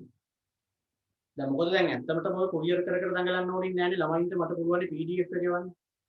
එහෙම නැත්නම් ළමයින්ට දැන් කෙලින්ම ඔන්ලයින් සල්ලි දාන්න ක්‍රමයක් තිබ්බනම් ටියුට් එක ඒතකොට අපිට තව ලේසි ඒවන දැන් කුරියර් එක පරක්කු වෙන්නේ ඔය අපි කරන ක්‍රමේ නිසා. ඒ කියන්නේ කෑෂ් ඔන් ඩිලිවරි කියන ක්‍රමයේනේ ළමයාගෙන් සල්ලි එකතු කරගන්න එපා ඒගොල්ලෝ ගිහිල්ලා. ඕගොල්ලෝ මට සල්ලි දාලා ඉවර වෙලා ටියුට් එක විතරක් මට එවන්න කියනවා නම් දවසෙන් එනවා. ප්‍රොසීඩියර් එක අඩුයි. දැන් මෙතන එහෙම නැහැ ඉන්න වැඩ ගොඩක් තියෙනවා ඔකේ කරන්න. මොකද මුල්ලේ ගණදෙනුවක්. පාර්ශවයන් 3ක් විතර සම්බන්ධ ඔයා ඉන්නවා කුරියර් එකේ ඉන්නවා මම ඉන්නවා. අපි තුන් ගොල්ලක් නේ. ඉතින් එතකොට දැන් අර බැංකුවෙන් ඔය ඇප් එක ගේන්නේ ඕකට තමයි. ඒ ඇප් එකේ මට කියපු විදිහට දැන් ඕගොල්ලන්ගේ account number එක ගහන්න තියෙනවා ඒ ඇප් එකේ. ඔයාලගේ මොකක් හරි account number එකක් තියෙනවා නම් බැංකුවක ඒ account number එක ගැහුවා ඔයාට සල්ලි දාන්න ඕනි මට නම් මගේ account number එක ගැහුවා ගාන ගෙන්නවා. එච්චරයි. ආයි මේ වෙන ඔන්ලයින් බැංකින් පහසුකම් එහෙම හදා ගන්න ඕනේ නැහැ. ඔයාගේ බැංකුව මොකක් වුණත් කමක් නැහැ මගේ බැංකුව මොකක් වුණත් කමක් නැහැ සුදුසු දාලා සල්ලි යනවා. එහෙම එකක් තමයි හඳුන්වලා දෙන්නේ. හරි HNB එකේ තියෙනවා කියලා තමයි මට සර් කෙනෙක් කිව්වේ. ඉතින් බලන්න ඒ ඉන්නේ මොකද මේ? ඒගොල්ලෝ දන්නවා මේ දවස්වල මෙන්න මේ සිතුවිලි වල තමයි ගණදෙනු කරුවෝ ඉන්නේ. Tamante යම් දේවල් මිලදී ගන්න තියෙනවා. පාරට යන්න විදිහක් නැහැ. සංචරණ සීමා එන් කොරෝනා ඉඳන් සංචරණ සීමා. සංචරණ සීමා නිසාම නෙවෙයි මිනිස්සු එළියට නොයන්නේ. ඉතින් මේ ලෙඩේට බයයි ඉතින් ඇත්තට. ඒ හින්දා මිනිස්සුන්ට Tamante අවශ්‍ය කරන දේවල් ගෙදර ඉඳන්ම ගෙන්න ගන්න තියෙන එකම අඩුපාඩුව තමයි පේ කරන්න ඉන්නේ. ඔන්ලයින් බැංකින් නෑ මේ මොකද්ද ඩෙබිට් කාඩ් ක්‍රෙඩිට් කාඩ් ඕව නෑ. එතකොට ගන්න නම් දේවල් තියෙනවා සල්ලිත් තියෙනවා. ගෙවන්න ක්‍රමයක් නෑ. අයි අපි විද්‍යුත් වාණිජ්‍යයේ සීමා හැටියට කතා කරන්නේ. සතුරුදායක ගෙවින් ක්‍රමයක් නෑ කියන්නේ. ඔන්න එනවා ක්‍රමය ඔය. කෙලින්ම ඇප් එක දාගත්තා ඕනි account එකකින් ඕනි account එකකට සල්ලි යවන්න පුළුවන් ටක් ගන්න. ඉතින් බලන්න ගණතුණු කරුවාගේ සිටිවිලි තේරුම් ගන්න. ඒ කියන්නේ දැන් අලෙවිකරණය කියන සංකල්පයක් නොතිබ්බනම් අලෙවිකරණය කියන දර්ශනයක් නොතිබ්බනම් ව්‍යාපාරිකයෝ ඕවා හිතන්නේ නැහැ නේ කියන්නේ. ඒක තමයි මේගොල්ලෝ මේ කියන්නේ අලෙවිකරණය නොතිබුණා නම් සමහර දේවල් අපි ළඟට නොවෙන්න තිබ්බා. අපි මේ අද පාවිච්චි කරන ගොඩක් දේවල් අපිට නොලැබෙන්න තිබ්බ අලෙවිකරණය කියන දර්ශනයක් නොතිබුණා. මොකද අලෙවිකරණ දර්ශනයේ ඉන්නේ ව්‍යාපාරිකයට මේක උගන්වන්නේ. මේක කියලා දෙන්නේ. එතකොටනේ ව්‍යාපාරිකයා ගණදෙනු කරුවාගේ සිතුවිලි තේරුම් ගන්න දඟලන්නේ. ඒ නිසා තමයි අපි හිතන දේවල් මාකට් එකට පටපට ගාලා එන්නේ. අපි හීන දකින්න දේවල්, අපි මවන දේවල්, අපි හිතන දේවල් දවස් දෙකක් යනකොට කඩේ තියෙනවා. ඒ අලෙවිකරණය කියන සංකල්පය අනුව ඒ ව්‍යාපාරිකයෝ වැඩ කරන හින්දා තමයි එහෙම වෙලා තියෙන්නේ. හරි? අලෙවිකරණයේදී සිදුවන්නේ පාරිභෝගික අවශ්‍යතාවම හඳුනාගෙන ඒවා තෘප්තිමත් කිරීම තුලින් ව්‍යාපාරික අරමුණු කරා ළඟා වීම. ඒක දැන් කීපවතාවක්ම කියුණානේ. අලෙවිකරණයෙන් සමස්ත කතන්දරේ තමයි මොකක්ද අලෙවිකරණයෙන් වෙන්නේ? ගණතුණු කරුවාගේ අවශ්‍යතාව වන තෘප්තිමත් කිරීම හරහා ව්‍යාපාරික අරමුණු වලට යාම. හරිද? මේක නිර්වචනය කරලා තියෙනවා එක එක්කෙනා එක එක විදිහට. කලමනාකරුවෙක්ගේ දෘෂ්ටියෙන් බැලුවාම මේ අලෙවිකරණය කියන දර්ශනය එයා දකින්නේ කොහොමද? දැන් මට කියන්නකෝ අලෙවිකරණය කියන එක දැන් ඔයා ඔළුවට දාගත්තේ කොහොමද මේ වෙනකොට? අලෙවිකරණය කියන්නේ මොකක් කියලාද? ගණතුණු කරුවන්ව සතුටු කිරීම හරහා ව්‍යාපාරික අරමුණු වලට යන්නේ. එහෙම නැත්නම් ගණතුණු කරුවන්ට ඕනි විදිහට වැඩ කරන එක. හැම ළමෙක්ම ඔන්නෝ කොළුවේ තියාගන්න. මොකක්ද අලෙවිකරණය කියන්නේ? මොකද්ද? ගණතුණු කරුවන්ට ඕනි විදිහට වැඩ කරන එක. ඒක ලේසියට මතක තියාගන්න. මොකද පුතේ අලෙවිකරණය කියන්නේ? ගණතුණු කරුවන්ට ඕනි දේ කරනවා. ගණතුණු කරුවෝ ඉල්ලන දේ දෙනවා. ගණතුණු කරුවන්ගේ සිතුවිලි වලට අනුව වැඩ කරනවා. හරිනේ? ඒ අයිඩියාව තියාගන්න. ඔය අදහස කලමනාකරුවෙක්ගේ දෘෂ්ටියෙන් බැලුවහම පේන්නේ නිෂ්පාදිත විකිණීමේ කලාවක් විදිහට. දැන් කලමනාකරුවා ව්‍යාපාරයේ පැත්තෙන් එතකොට ඉන්නේ. එතකොට මේ අලෙවිකරණය කියන දර්ශනයෙන් කියලා තියෙන්නේ ගණතුණු කරුට ඕනි දේ කරන්න කියලා. ගණතුණු කරු ඉල්ලන දේ දෙන්න කියලා. මැනේජර් කෙනෙක් විදිහට හිතුවොත් පුතේ මේ දර්ශනය අපිට පේන්නේ මේක නිකන් බඩු විකුණ ගන්න තියෙන කලාව. බඩු කියලා කියවට අර ඒක වචනිකට හිතන්න එපා මම කියුවේ නිකන් නිෂ්පාදිත බඩු විකුණ ගන්න තියෙන කලාව. දැන් අපි හැමෝම මොකක් හරි ව්‍යාපාරයක් කරනවා නම් අපේ තියෙනවානේ මොනවා හරි විකුණන බඩු. කෑම කඩේ නම් කෑම, ඉදොළු කඩේ නම් ඉදොළු, ඇඳුම් කඩේ නම් ඇඳුම්. මොනවා හරි නිෂ්පාදිත භාණ්ඩ හෝ සේවා. ඒවා විකුණන්න තියෙන කලාවක් තමයි අලෙවිකරණය කියන්නේ. අපි ළඟ තියෙන දේ විකුණ ගන්න තියෙන කලාවක්. ඇයි කලාවක් කියන්නේ? ඇයි කලාවක් කියන්නේ? කලමනාකරණයේ පාඩමේදී කියලා දුන්නා. මෙරි පාකර් පොලොට් කියනවා අනුන් සමග හා අන් අය මාර්ගයෙන් වැඩ කරවා ගැනීමේ කලාව කලමනාකරණය. ඇයි මේ කලාව කියන වචනේ දාන්නේ මේවට? මම එතෙන්දී කියලා දුන්න පුතේ කලාවක් කියන්නේ මොන වගේ දෙයක්ද? අපි නොදැනුවත්වම යම් කිසි දෙයක් අපේ හිතට යනවා. අපි ආයාසයෙන් මතක තියාගන්න නැතුව යම් කිසි දෙයක් අපේ මතකයේ රැඳෙනවා. එහෙම දේවල්නේ කලාව කියන්නේ. දැන් සින්දුවක් කිව්වහම අපිට නිකම්ම ඒක මතකයේ රැඳෙනවා. අපි පාඩම් කරන්නේ නැහැ. හරි? දැන් මේ දවස්වල පොඩි උන් එහෙමත් පාරේ යන්නේ මේ ජනප්‍රිය සින්දු කියන්නේ. සඳ කුමාරි මගේ මනාලි මොකද කියන්නේ යන්නේ. ඒ ඇවිල්ලා අපි පාඩම් කරේ නැහනේ. හැබැයි මතකෙ හිටලා. හරි? ඒ සින්දුව මතකෙ හිටලා. ඒ කියන්නේ කලාව කියන්නේ ඒක. දැන් ශාරුක් ખાන්ගේ ෆොටෝ එක දැක්කම සුටු සුදාව දන්නවනේ මේ ශාරුක් ખાන් කියන්නේ. ඉතින් මේ කලාකරුවෝ කියන්නේ. දැන් මේ දවස්වල ෆිල්ම් බලනවා. දැන් ෆිල්ම් එක බලනකොට ඒ මතක් කණේ මම බලලා තියෙනවා නෙමෙයි. ඉතින් කලාව කියන්නේ ඒක. අවුරුදු ගානකට කලින් බලපු ෆිල්ම් එකක් වුණත් පුතේ ආයෙ අවුරුදු ගානකින් බැලුවොත් එහෙම චුට්ටක් වෙලා යනකොට මතක් වෙන සම්පූර්ණ කතාව. ඕකේ මෙහෙම වෙන්නේ ඔය ඊට නරුවට වෙඩි තියනවා ඊට පස්සේ ඕක නෝක මැරෙනවා ඊට පස්සේ. හරි. ඒ කියන්නේ අපි නොදැනුවත්වම යම් කිසි දෙයක් අපේ ඔළුවට යනවා, අපේ ඇහැ යනවා, අපේ දසවන් යනවා. එහෙනම් ඒක තමයි කලාව. එතකොට කලමනාකරුවා එක තමයි කියන්නේ මේ අලෙවිකරණය කියන්නේ හරියට භාණ්ඩ විකුණන්න තියෙන කලාව. අපි දන්නේම නැතුව පාරිභෝගිකයා දන්නේම නැතුව පාරිභෝගිකයා අපි ළඟට එනවා. හිතලා එනව නෙමෙයි.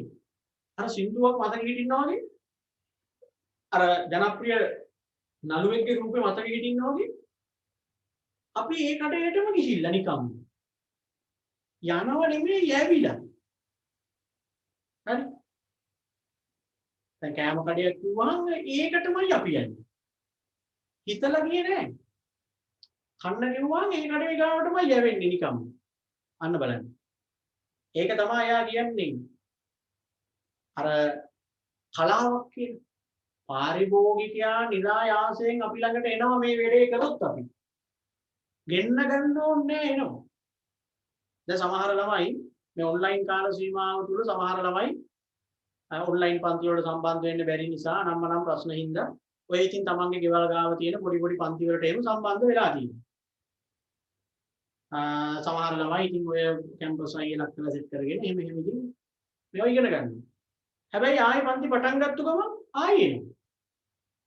කියන්නේ ඔයාට මගෙන් BS ඉගෙනගෙන ඒකෙන් ඔයා උපරිම තෘප්තිමත් වුණා නම් ඔයාට වෙන කාගෙන්වත් ඉගෙන ගත්තට හරියන්නේ නැහැ. ඒ හැටි. දැන් පළවෙනි පාර මගේ BS පන්ති ඇවිල්ලා හරියට විභාගේ පාස් වෙන්න බැරි ළමයි දෙවෙනි පාරත් එනවා. මොකද පන්තියේ හැම එකම පාස් වෙන්නේ නැහැ නේ ළමයි වැඩ කරන විදිහට එපා පාස් වෙන්න. ඒ සෙකන්ඩ් සයි එනකොට ඒ ළමයි මාව මගේ එකට වෙනවා. ඉතින් ගිය පාර උගන්නපුවාමනේ ඉතින් උගන්නන්න තියෙන. ඒතර මාව ගුරුදුයි. මම උගන්නන විදිහක් දන්නවා. හැබැයි ඉතින් ඇවිල්ලා මේ අනේ වෙන ඒව හරියන්නේ නැහැ. ඒකම තමයි හරියන්නේ. ඒ ක්‍රමේ තමයි මට වැඩිලා තියෙන්නේ. වගේ ඉන්න ඕගොල්ලන්ට එක අයට ඒක ගුරුවරු ඉන්නවනේ. වෙන කාගේ කියත් හරියන්නේ නැහැ. ඒකම තමයි හරියන්නේ. සමහර උන් පන්තියෙන් එළෙව්වහම ඒත් එනවනේ. බෑනලා එළවලා එහෙම ඉන්න ඒත් එනවා. කියන්නේ සමහර අය වෙන එක ප්‍රශ්න හින්දා පන්ති නවත්තලා ටයිම් ක්ලෑෂ් වීම නම් එහෙම වෙලා මේ වෙන පන්තියක් වැටුණා එහෙම කියලා යනවා. ආයෙත් මාස දෙක තුනක් ගිහලා අනේ මේ ළමයට හරියන්නේ නැහැ නේද මම පන්ති දෙක තුනකටම ගියා. සර්කින් තමයි හරියන්නේ කියලා. ඒ මම කියන්නේ මම විතරක් නෙමෙයි එන හැම ළමයින්ටම ඉන්නවා. එහෙනම් Tamanට වැඩිච්ච ගුරුවරයෙක් ඉන්නවා නම් වෙන කාගේ ඉගෙන ගත්තත් හරියන්නේ නැහැ. ඒක තමයි කියන්නේ කලාවක් කියන්නේ. අර ෆිල්ම් එක මතක හිටියා වගේ තමයි. සින්දුව මතක හිටියා වගේ තමයි. පොඩි ළමයාට මාව තමයි වැදිලා තියෙන්නේ සබ්ජෙක්ට් එකේ. ඒතර වෙන කාගේ වෙන තරග කරුවෙට ඒ ළමයාව ගන්න බෑ කොහොමද? මොන ක්‍රමයකින් ගත්තත් තියාගන්න බෑ. ආයෙ එනවා කැඩගිල. හරි. ඒක තමයි මෙතන මේ කියන්නේ අර බාණ්ඩ විකුණන්න තියෙන කලාව. දැන් සමහර අය දියුණු වෙන ව්‍යාපාරිකයෙක් දිහා බලලා එක එක විදිහට හිතනවා. උනම් අනිවාර්යෙන් මොකක් හරි ඇති මොනවා හරි යන්ත්‍රමන්තර ගුරුකමක්වත් කරගෙන ඉන්නේ. එහෙනම් මාර වාසනාවක් තියෙන්නේ මුකුත් නෙවෙයි ඔය තියෙන්නේ. ගණිතනු කරුවෝ නිකම්ම එනවා. ඉබේම එනවා. මෙන්න මේකයි කරන්න ඕනේ. මේක කරන්න බැරි එකයි වෙලා තියෙන්නේ හැමෝටම. මේක කරන එක කොහොමද ගොඩ යනවා. ගණිතනු කරුවාගේ සිතුවිලි තේරුම් අරගෙන වැඩ කරන එක කොහොමද ගොඩ යනවා. මම වුණත් එක දවසක් කඩේකින් හම්බෙන් වගේ කන්න ගිහිල්ලා ඒ කෑම මාර රහයි කියලා කියන්න පුළුවන් මට්ටමට මගේ හිත හැදුනොත් මම අනිවාර්යයෙන්ම තව කී දෙනෙක්ට ඕක කියනවනේ. මේ අර පැත්තේ යනවා නම් අන්න සුපිරි කඩයක් තියෙනවා හොඳේ කෑම පට්ට රහයි එහෙම කියනවනේ. කියන වගේම තමයි මාත් ඉතින් ඒ පාරෙන් යනවා නම් අනිවාර්යෙන් එතනින් ගන්න. හරි. එතනින්ම තමයි ගන්න. ඉතින් මම එතකොට එක දවසයි ගියේ ඒ ව්‍යාපාරිකයා මට කොඩි විරියක් කරාද? අධිහූනියමක් කරාද? ගුරුකමක් කරාද? නෑ එක දවසක් ආවම යා මට මෙන්න මේ දේ කරා. මාව උපරිම තෘප්තිමත් කරා. එතකොට මම හොයාගෙන ආයි යනවා. තව එවුන් එක්ක යනවා. තව එවුන්ට කියනවා. මොන විශ්වාස එකක් කොහොමද? පන්තියක්ද මොනම රෙදි කඩයක්ද මොකක් වුණා. එන ගණදනු කරුවම උපරිම තෘප්තිමත් කරලා එළියට දැම්මොත් ඒ ගණදනු කරුවා නැවත එනවම තමයි. හරි. නිතර නාවත් කවදා හරි එන්නේ. දැන් ඔයා ට්‍රිප් එකක් ගිහිල්ලා කියලා හිතන්න. ට්‍රිප් එකක් ගිහිල්ලා ඔයා මොකක් හරි කඩේකින් කනවා. මාර රහයි කෑම ඉතින් කාලත් ඒ ගැනම තමයි කියෝ හිටියේ. හැමෝම කියනවා පට්ට රහයි කියලා. ඊළඟට අවුරුදු 3කින් විතර පස්සේ ආයෙ වෙන කට්ටියක් එක්ක ඒ දිහාවෙම ගිහිල්ලා.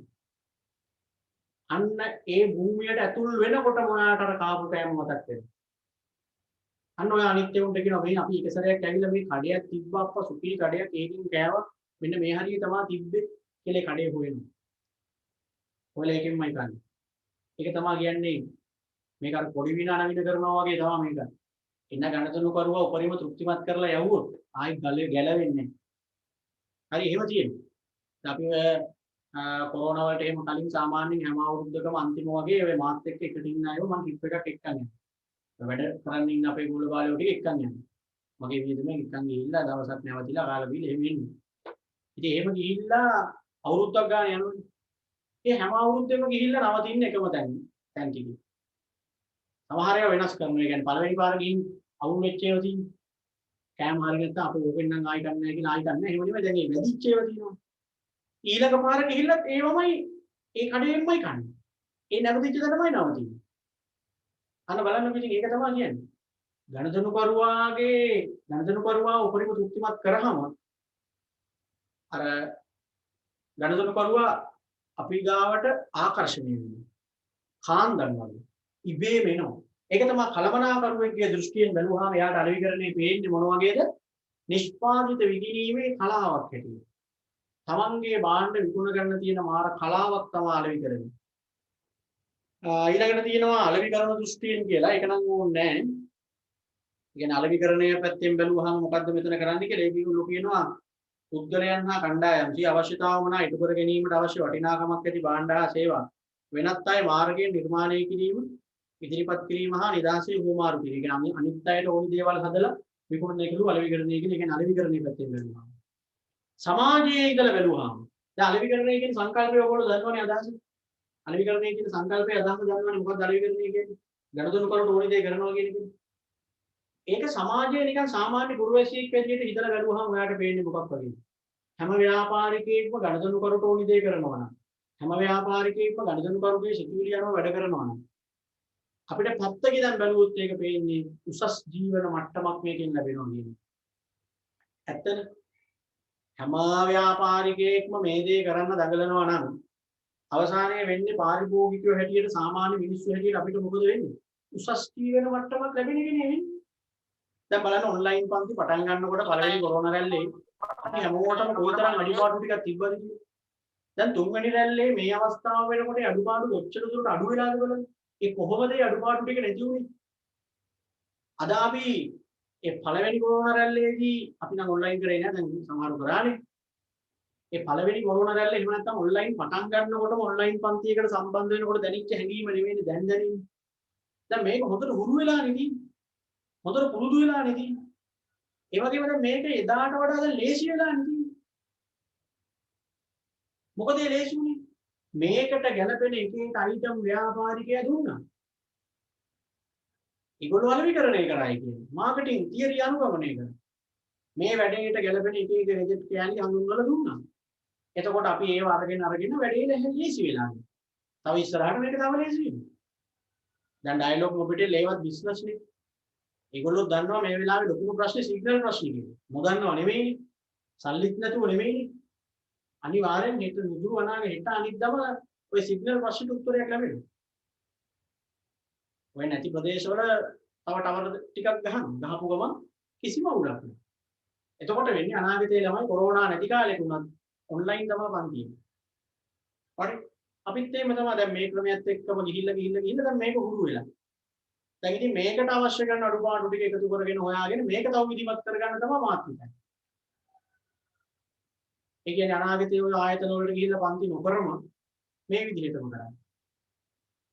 ඒ කියන්නේ මේ හෙට අනිද්දාම නෙමෙයි. ඉදිරියේදී කොහොමද ඕක වෙනවා. ඉතින් මේකට ගැලපෙන තව එකකින් ඊට වඩා හොඳ platform තියෙනවා. ළමයින්ට පහසු ක්‍රම තියෙනවා. ගෙවීම් කරන්න ලේසි ක්‍රම තියෙනවා. ටියුබ් එක යවන්නේ එක ක්‍රම ඒ වගේ ඒවා හද හොයා එතකොට බලන්න දැන් උසස් ජීවන මට්ටමක් ලැබුණානේ මේකෙන් අපිට උනේ. කොරෝනා නිසා අධ්‍යාපනය සම්පූර්ණයෙන් නවත්තලා ගෙදර ඉන්න සිද්ධ වෙන එක දැන් වෙනදට වඩා හොඳට ඉගෙන ගන්න පුළුවන් අවස්ථාවක් ලැබිලා තියෙනවනේ අදාළ පහසුකම් ටික තියෙනවනේ. දැන් සිග්නල් නම් පටන් නැති කේස් එක අමතක කරන්නකො. ඉගෙන ගන්න උවමනාව තියෙන එකෙත් නම් පන්තියේ ඉගෙන ගන්නවට වඩා හොඳට මේකෙත් ඉගෙන ගන්න පුළුවන්. ඉතින් අපි පන්තියේ විදිහට උගන්වනවා. පන්තියේ විදිහට වඩා හොඳට උගන්වනවා. දැන් පන්තියේදී අපි උගන්වන අත වෙන වෙන ඒවා කෑ ගහනවනේ. ළමයි කෑ ගහන්න එපා. ඔය උතන මොකද කරන්නේ? මේ පැත්ත බලන්න. මෙතන මොකුත් නැහැ. කෙලින්ම මට පාඩම කියලා දෙන්නේ නේ තියෙන එකේ විදිහට. ඔයාටත් තියෙන යාළුව නැහැ අනම් මනම් එහෙම මෙහෙම ඔකුදු කියන්නේ එකෙක් නැහැ. නිලෙන් අනින්න එකෙකුත් නැහැ. ඔයාටත් තියෙන පාඩුවේ ඔක හරිනේ. දැන් ළමයි මට මෙසේජ් කරලා දිනවා සාමාන්‍ය පන්ති වලට වඩා හොඳට දැන් පාඩම තේරෙනවා කියලා. එහෙම වෙන්නේ ඉබේ. සිග්නල් හරියට තියෙනවා නම් අනිවාර්යෙන් ඒක වෙන්න ඕනේ. මහන්සියක් නැහැ, සැහැල්ලු. මානසික පීඩනයක් නැහැ. නැත්තම් පහ ලඟ වෙනකොට සමහරව 4:00 ඉඳලා බෑග් පැක් කරගෙන ඉන්නේ. දුවන්. මග ඉන්නේ. දෙස්තියදී ඉන්නේ දැන් 5 පහුවෙලා විනාඩි 5ක්වත් මම උගන්වන්නේ. දැන් නෑනේ පහදනේ දුවන් නම් ඔබට පුළුවන් එළි වෙනකන් කරපන් අපි ඉන්නවා කියලා තමයි ඕගොල්ලෝ ඉන්නේ. දැන් අද රැ තියෙනවනේ දැන් අද 7 ඉඳලා 11:00 විතර වෙනකන් රිවිෂන් එක තියෙනවා. ප්‍රශ්නයක් නැහැ දැන් පන්ති දවසක එහෙම කිව්වනම් 7 ඉඳලා 11 වෙනකන් පන්ති තියෙනවා කියන්නේ. බෑනේ ඒක. ඉතින් ඒ හින්දා බලන්න දැන් අපිට උසස් ජීවන මට්ටමක් ලැබිලා තියෙනවා. දැන් අර ඔන්ලයින් ගණදෙනුව එහෙම මිනිස්සු හැමෝම වගේ දැන් අනුගත වෙලා තියෙනවා. ඉස්සර ඔන්ලයින් ගණදෙනු කරේ ඉතින් ඇත්තටම අවශ්‍යතාවය තියෙන කෙනා විතරයි. අපි හැමෝම කරේ කඩේ ගිහින් බඩු ගන්න එකනේ. දැන් අපිත් මොකද වෙලා තියෙන්නේ?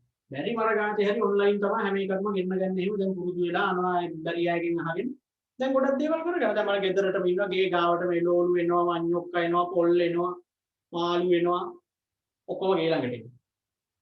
ඊට අමතරව දැන් හැම කඩේකින්ම කෝල් කරලා කිව්වහම ගෙදරට ගෙනහල්ලා දෙනවා. දැන් ප්‍රසිද්ධ ව්‍යාපාර PNS වගේ බේකරි පවා දැන් ගෙදරට ගෙනල්ලා දෙනවා. හරි? KFC pizza එකකින් කොමක් ගෙනත් දෙනවනේ. තව තිබ්බේ PNS අනම් මනම් ඒ වගේ. ඒ ඔක්කොම ලාන් දැන් ගෙනල්ලා දෙනවා ජංගම සේවා. රුපියල් 100ක්ද කොහෙද වැඩි එච්චරයි. ඉතින් බලන්න උසස් ජීවන මට්ටමක් නෙමෙයි එතකොට මේ ලැබිලා තියෙන්නේ. තිබ්බට වඩා. හරි? ව්‍යාපාරිකයෝ ගණදෙනු කරුගේ සිටිවිලි වලට අනුව වැඩ කරනවා කියන්නේ සමාජයේ වෙසෙන හැම මිනිහෙකුටම උසස් ජීවන මට්ටමක් ලැබෙනවා. ජීවන තත්ත්වය උසස් වෙනවා. ඒක තමයි සමාජීය දෘෂ්ටියෙන් අලෙවිකරණය අපි කියනවා උසස් ජීවන මට්ටමක් ලබා දීම කියන්නේ. තේරුණානේ දැන් ওই අර්ථයන් ටික? ඒ හැම එකක්ම තේරෙනවා මේක ඉස්සෙල්ලා තේරුම් ගන්න තියෙන්න ඕනි. අලෙවිකරණය කියන්නේ මොකක්ද කියන සරල අර්ථය. අලෙවිකරණය කියන්නේ සාමාන්‍ය මදේ. මදේ තමයි ගණදෙනු කරන ඕන විදිහට වැඩ කරනවා කියන්නේ. එහෙම කරන එක කලමනාකරුවා දකින්නේ තමන්ගේ නිෂ්පාදිත විගුණ ගන්න තියෙන කලාවක්. ඒ කියන්නේ පාරිභෝගිකයා නිකාම කාන්දන් වගේ අද්දව ගන්න පුළුවන් මේක. සමාජයේ ඉත පැත්තෙන් බැලුවාම මේකෙන් පේන්නේ මිනිස්සුන්ට උසස් ජීවන මට්ටමක් මේකෙන් ලැබෙනවා. එනිසා අපේ සිතුවිලි වල තියෙන දේවල් ව්‍යාපාරිකය දෙන්නවා කියන්නේ අපේ ජීවන මට්ටම උසස් වෙනවා. වෙනදට වඩා හොඳට ලේසියට හොඳට වැඩ කරගන්න දැන් අපිට පුළුවන් වෙලා තියෙනවා. හරි? ඊළඟට ඊළඟට මේ කොටුවක් අස්සේ තියෙනවනේ තව නිර්වචන දෙකක්. ඕකේ පුතේ ඔය පිලිප් පොට්ලර්ගේ නිර්වචනය පොඩ්ඩක් මතක තියාගන්න වෙනවා. මොකද අලෙවිකරණයේ ක්‍රියා හැටියට හඳුන්වන්නේ මෙයා. හරි. තාම ජීවත් වෙලා ඉන්නවා. එයා තමයි මේ අලෙවිකරණයේ පියා. පිලිප් පොට්ලර්. එකම අවුරුද්දක අහලා තිබ්බ පිලිප් පොට්ලර්ට අනුව අලෙවිකරණය නිර්වචනය කරන්න කියලා. එහෙම අහුවොත් ඉතින් ලියන්න වෙනවා. හරි අර්ථය මේක නිර්වචනයකින් එක එක විදිහට හදාගන්න පුළුවන් නේ ඔය අර්ථය එන විදිහට. පිලිප් පොට්ලර් කොහොමද කියලා තියෙන්නේ? අලෙවිකරණය යන පුද්ගලයන් හා කණ්ඩායම් සිය අවශ්‍යතාව වුණා ඉටු කර ගැනීමට අවශ්‍ය භාණ්ඩ හා සේවා වෙනත් අය මගින් නිර්මාණය කිරීම, ඉදිරිපත් කිරීම හා නිදහසේ හෝමාරු කිරීම පිළිබඳ සමාජමය ක්‍රියාවලියකි. අපිට ඕනි කරන දේවල් වෙන අය ලව්ව හදව ගන්න එක තමයිලු මේකෙදි වෙන්නේ. අලෙවිකරණයෙන් වෙන්නේ ඒකනේ. අපේ හිතේ තියෙන දේවල් වෙන අය ලව්ව අපි හදව ගන්න. වෙන අය ලවා කරව ගන්න. ඒ තමයි පිලිප් පොට්ලර් එහෙම කියන්නේ. මොකද මේකේ තියෙන ව්‍යාපාරිකයට කියන්නේ ගණතුණු කරු තේරුම් ගන්න වැඩ කරන්නේ කියන්නේ. එතකොට ඉතින් ඇත්තටම වෙන්නේ ඒක තමයි. මිනිස්සුන්ගේ හිතවල තියෙන දේවල්, මිනිස්සු ආශා කරන දේවල්, මිනිස්සුන්ට ඕනි කරන දේවල් එක එක පාර්ශවයන් ලවා කරවා ගැනීම. එක එක පාර්ශවයන් කියලා වෙන අදහස් කරන්නේ ව්‍යාපාරිකයෝ. හරි? ඉහත නිර්වචන ගැන බැලුව කල අලෙවිකරණය යන්නට පහත සඳහන් ලෙස නිර්වචනය කළ හැකියි. ඔය ඔක්කොම ටික අරගෙන අපි එකක් හදලා ලියාගමු දැන් අලෙවිකරණය කියන්නේ මොකක්ද කියලා. ලියාගන්න මෙන්න මේ නිර්වචනය. ඔය ඔක්කොම ටික අරගෙන දැන් මේ අපි එකක් ගොඩනගා ගන්නවා. පාරිභෝගික අවශ්‍යතා හා උවමනා තෘප්තිමත් කිරීම මගින් පාරිභෝගික අවශ්‍යතා හා උවමනා තෘප්තිමත් කිරීම මගින් පාරිභෝගික අවශ්‍යතා හා උවමනා තෘප්තිමත් කිරීම මගින් පාරිභෝගික අවශ්‍යතා හා උවමනා තෘප්තිමත් කිරීම මගින් තම ව්‍යාපාරික අරමුණු ඉටු කර ගැනීම සඳහා තම ව්‍යාපාරික අරමුණු ඉටු කර ගැනීම සඳහා තම ව්‍යාපාරික අරමුණු ඉටු කර ගැනීම සඳහා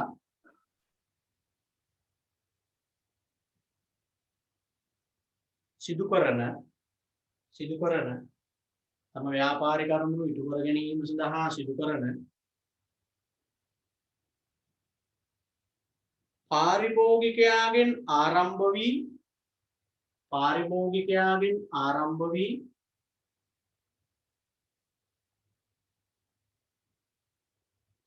පාරිභෝගිකයාගෙන්ම අවසාන වන පාරිභෝගිකයාගෙන් ආරම්භ වී පාරිභෝගිකයාගෙන්ම අවසාන වන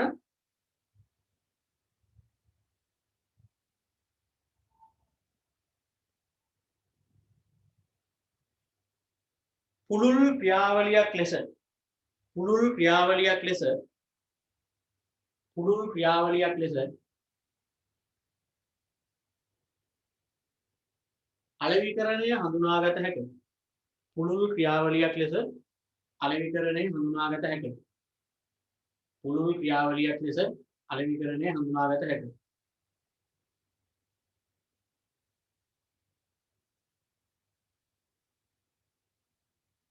අලෙවිකරණය හඳුනාගත හැකිය.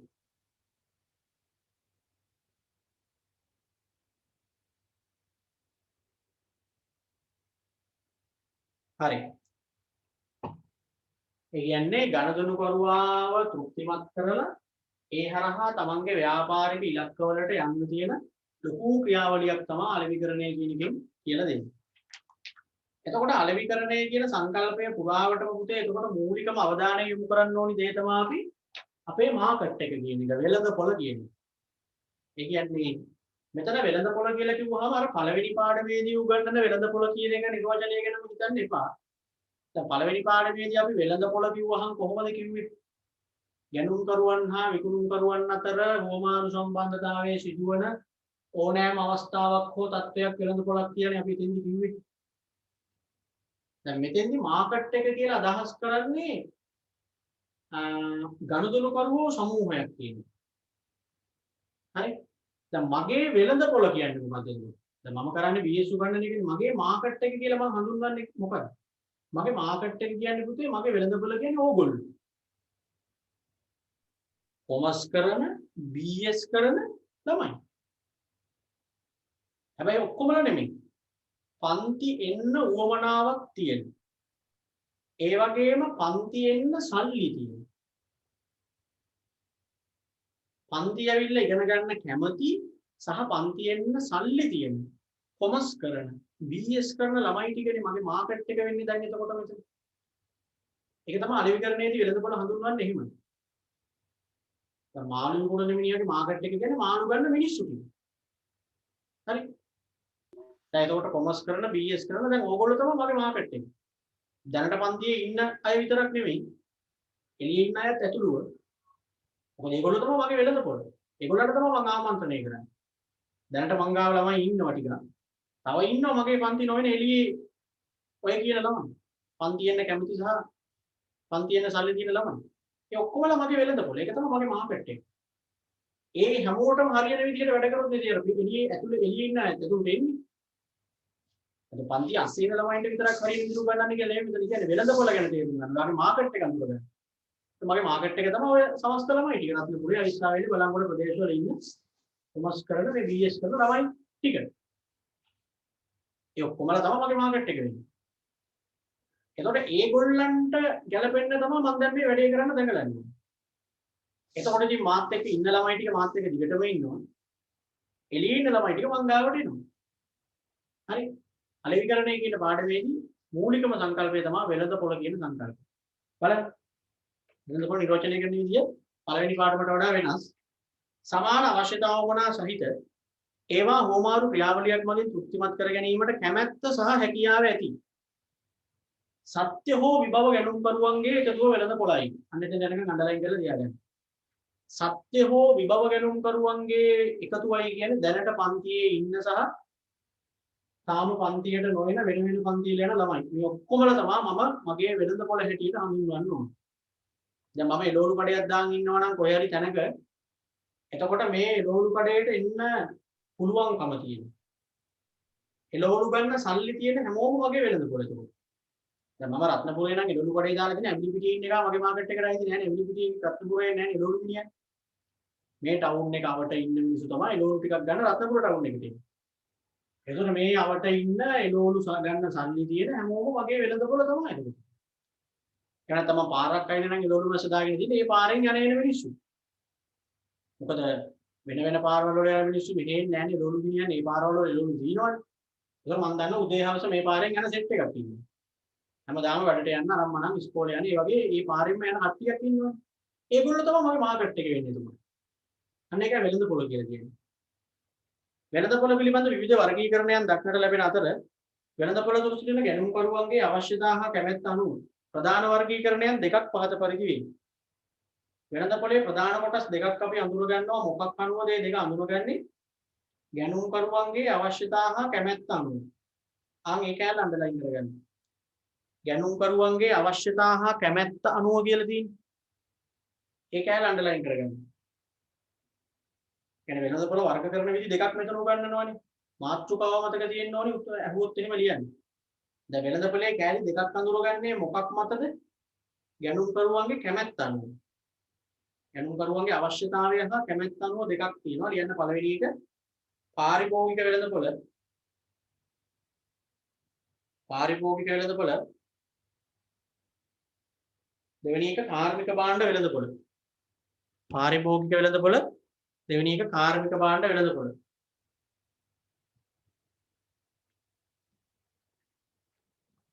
පාරිභෝගික වෙළඳපොළ. දෙවෙනි එක කාර්මික භාණ්ඩ වෙළඳපොළ.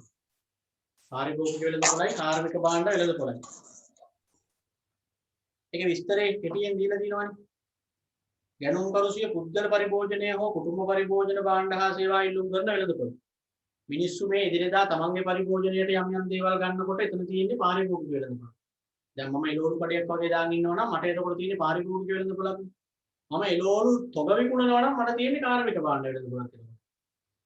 මම යන්ත්‍ර සූත්‍ර එක යම් අමුද්‍රව්‍ය වගේ දේවල් විකුණනවා නම් එතකොට මම පාරිභෝගික වෙළඳපොළකට වඩා කාර්මික භාණ්ඩ වෙළඳපොළක් තමයි එතකොට මට එතන තියෙන්නේ. හරි. ව්‍යාපාර වලට අවශ්‍ය වෙන කීක දේවල් විකුණනවා නම් කාර්මික වෙළඳපොළ. දෙකම විකුණනවා ඉතින් දෙකටමයි තියෙන්නේ.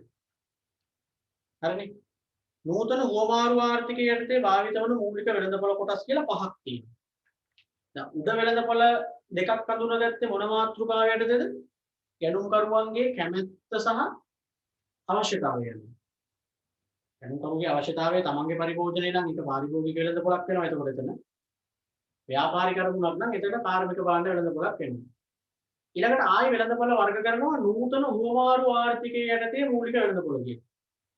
නූතන හුවමාරු ආර්ථිකයේ යටතේ මූලික වෙළඳපොළ කියන. එතන පහක් තියෙනවා. කටපාඩම් කරලා තියාගන්න ඔය විස්තර ඕනේ නැහැ. අර මාතෘකාව දීලා අහුවොත් එහෙම නූතන හුවමාරු ආර්ථිකයේ යටතේ වෙළඳපොළ කොටස් ටික ලියන්න කියලා අහුවොත්. ලියන්න පළවෙනි එක නිෂ්පාදන වෙළඳපොළ.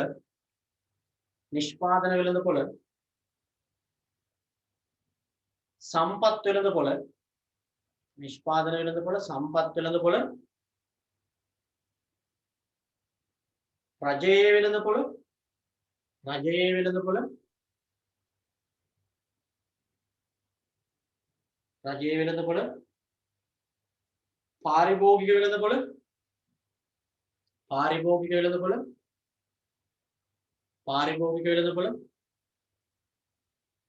අතරමැදියන්ගේ වෙළඳපොළ.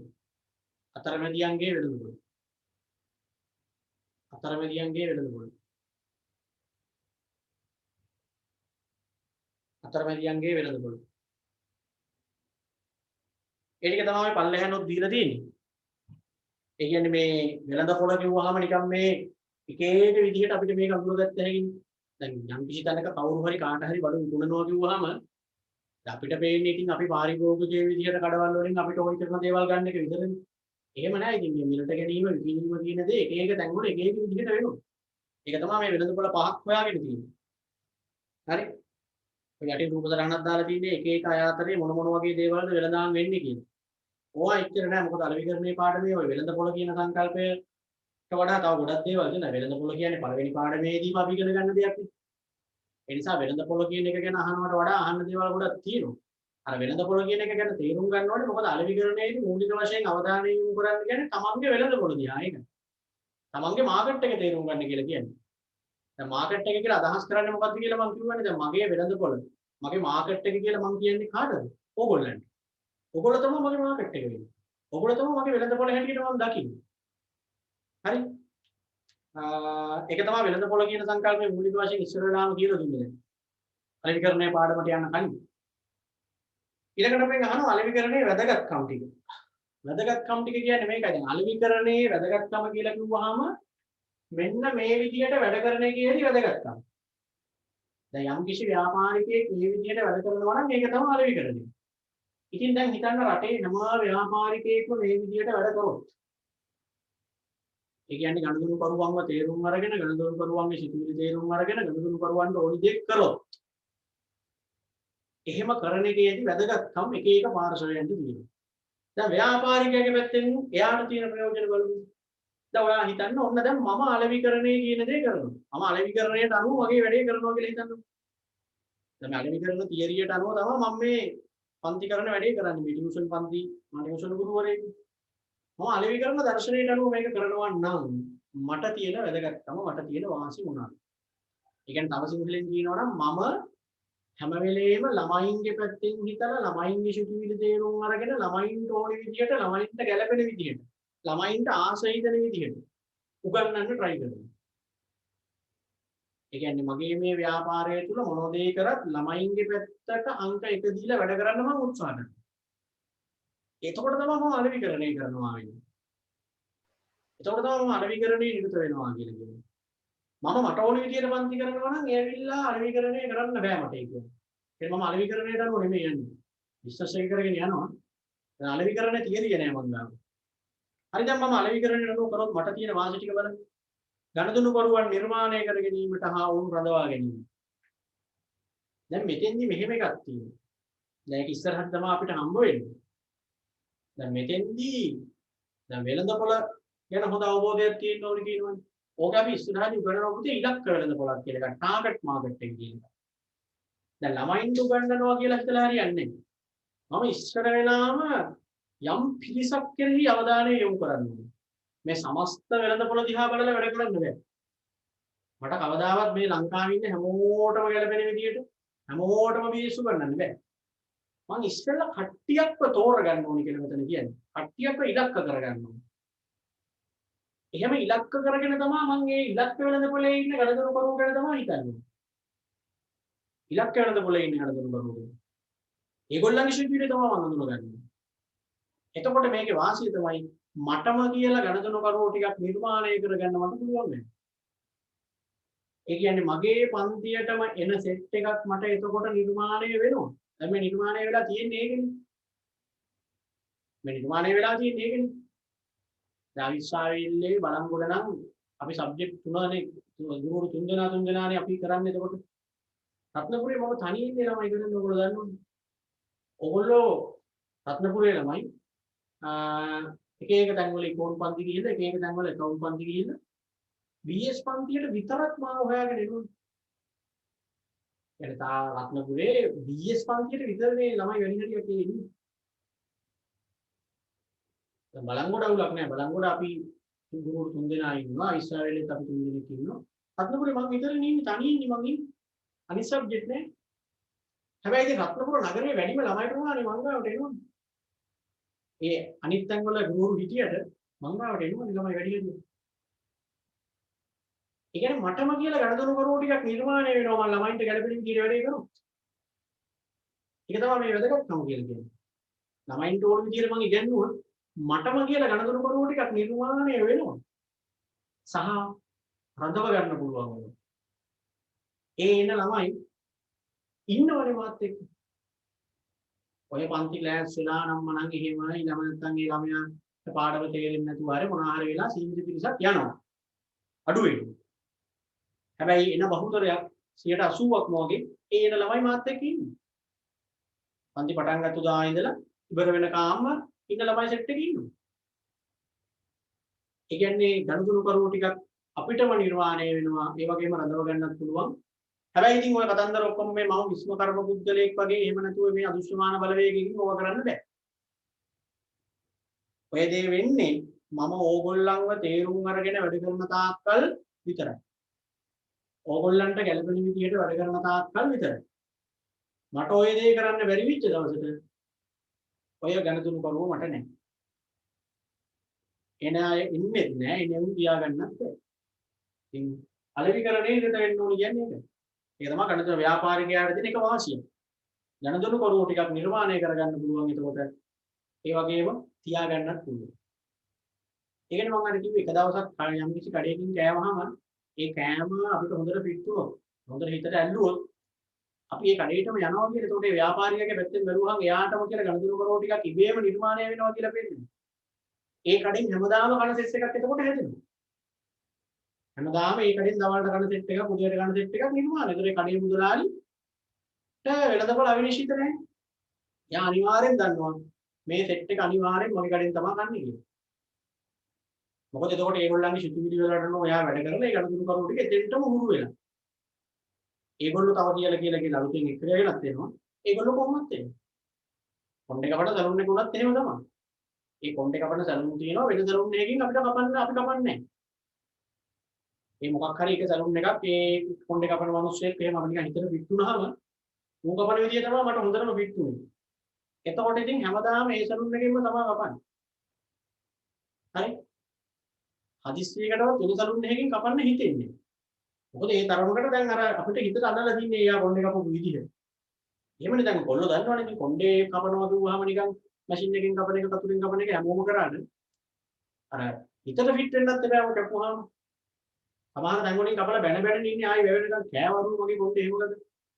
සමහර තැන් වලින් කරන්නේ අපිට මම හිතට පිටපු විදිහටම කපලා ගන්න මට ඕනේ උනේත් එහෙම තමයි. ආන් එතකොට අපි හැමදාම එතනින්ම තමයි කපන්නේ. හරි. ඔයාගෙන එනවා. ඉතල ඇවිල්ලා සලූන් එක වහලා නම් ආයි වෙන එකකට යන්නේ. ඊළඟ දවසේ හරි ඇවිල්ලා අතනින්ම කොණ්ඩේ කපන්න ඉන්නේ. ගණදන කරුණු ටිකක් නිර්මාණය වෙනවා අද විතරනේ කරුණු. ආයතනයේ සාර්ථකත්වය රඳව ගන්න පුළුවන්. සාර්ථක වෙන්න පුළුවන් කියන එකට වඩා මෙතන කියන්නේ සාර්ථකත්වය රඳව ගන්න පුළුවන්. ඒ කියන්නේ දැන් සාර්ථක වෙනවා කියන එක ගොඩක් අය වෙනවා. මොනවා හෝ ක්‍රම වලින්. පාරිභෝගිකව රවට්ටලා සාර්ථක වෙන්න පුළුවන්. හැබැයි ප්‍රශ්නේ තියෙන්නේ සාර්ථකත්වයේ තියාගන්න බැරි කේස් එකක් තියෙනවා. සාර්ථකත්වයේ රඳව ගන්න නම් ගණදෙනු කරුවා සතුටු කරලම තමයි ඒක කරන්න වෙන්නේ. හරි. ගණදෙනු කරුවා සතුටු කිරීම හරහාම තමයි ඒක කරන්න වෙන්නේ. සාර්ථක වෙන්න නම් එක එක ක්‍රම වලින් පුළුවන්. නීති විරෝධී විදියට කුඩු විකුණන හැටි සාර්ථක වෙන්න පුළුවන්. සාර්ථකත්වයේ රඳව ගන්න නම් අපි හැම වෙලෙම ගණදෙනු කරුවා ගැන ටච් එකේ ඉන්න ඕන. මොකද ගණදෙනු කරුවාව තේරුම් ගන්නවා කියන එකත් කරලා නවත්තන්න පුළුවන් දෙයක් නෙවෙයි. ඇයි? ඒ ගණදෙනු කරුවා වෙනස් වෙනව නේද? මිනිස්සු නෙමෙයි. ප්‍රවණතා එනවනේ. ඒක ට්‍රෙන්ඩ් එනවනේ. ඒක රැලි එනවනේ. ඒ එන රැල්ලට අපි ගන්නට හැට ගහනවා. දැන් මම 2012 දී උගන්වපු ළමයි වගේ නෙවෙයිනේ 2021 ගේ උගන්වන ළමයි. ළමයි හැටියට මේ ළමයින්ගේ තියෙනවනේ යම් යම් දේවල් වෙනස් වෙනවා.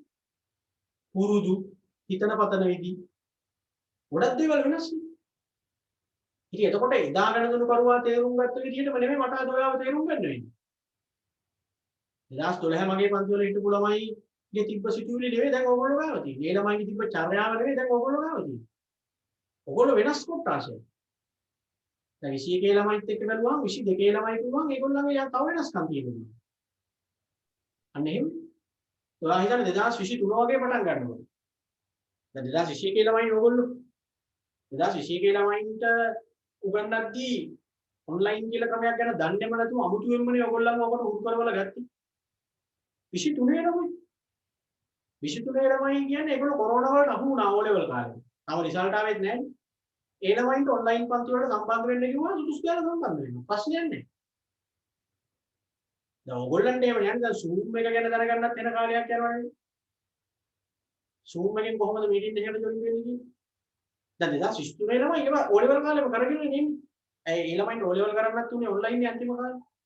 ඔයා හිතන්නේ 24 25 වගේ වෙනකොට ඇත්තටම ළමයි පන්ති එන්නේ නැහැ. ඔන්ලයින් උගන්වන ගුරුවරු තමයි වෙන්නේ. ඔය දැනට 10 11 ඉන්න ළමයි. ඉතින් ඒ ළමයි දැන් ඉගෙන ගන්නෙත් එහෙමනේ. ඔය ක්‍රමයට හුරු වෙනවනේ ගෙවල් වල මිනිස්සුත් හුරු වෙනවා. ළමයිත් හුරු වෙනවා. ගුරුවරුත් හුරු වෙනවා. මොකද මේක හුරු වුණොත් අතාරින්න බෑ. මොකද මේක අනිත් හැම දෙයකටම වඩා ප්‍රතිලාභ වැඩි සහ ලේසි. ඒතර මේක තමයි හොඳ මේක. පන්ති ඇවිල්ලා නිකන් තත්ත්‍යාදි වෙලා මහන්ති වෙලා පන්ති එන්නේ වැඩි හරියක්ම ඉගෙන ගන්නව නෙවෙයි ළමයි. තත්ත්‍යාදි බහන්නේ. යාළුවා හම්බ වෙන්නේ. අයිවාරු ගන්න, කඩිතෝක ගන්න. වගේ තව හේතු ගණනාවක් තියෙනවා. ඒ අතරේදී ඉගෙන ගන්න නොයි පුළුවන් වුණොත් කරනවා වගේ ඒකේ අන්තිමට වගේ තින්නේ. සමහරින්. දැන් මෙතන එහෙම නැහැ ඉතින්. මේකේ වටිනාකම තේරුම් ගන්න මේකට හුරු වුණාම අපිට දෙනවා මේක තමයි නියම ක්‍රමය. අපිටත් බලන්න. ඒ ඉරිදාට එහෙම වෙනද කොහොමද උදේ පාන්දර ඉඳලා අර රත්නපුරේ 2යි ඊළඟට ටක් ගාලා විනාඩි 45න් අවිස්සාවේලට යන්න ඕනේ. අවිස්සාවේලේ පන්ති කරන්නේ 7ට ගෙදර ඇවිල්ලා ආයි 10 විතර විදාගෙන ආ උදේ පාන්දර සඳ බලංගොඩ යන්න එන්න කතන්දර.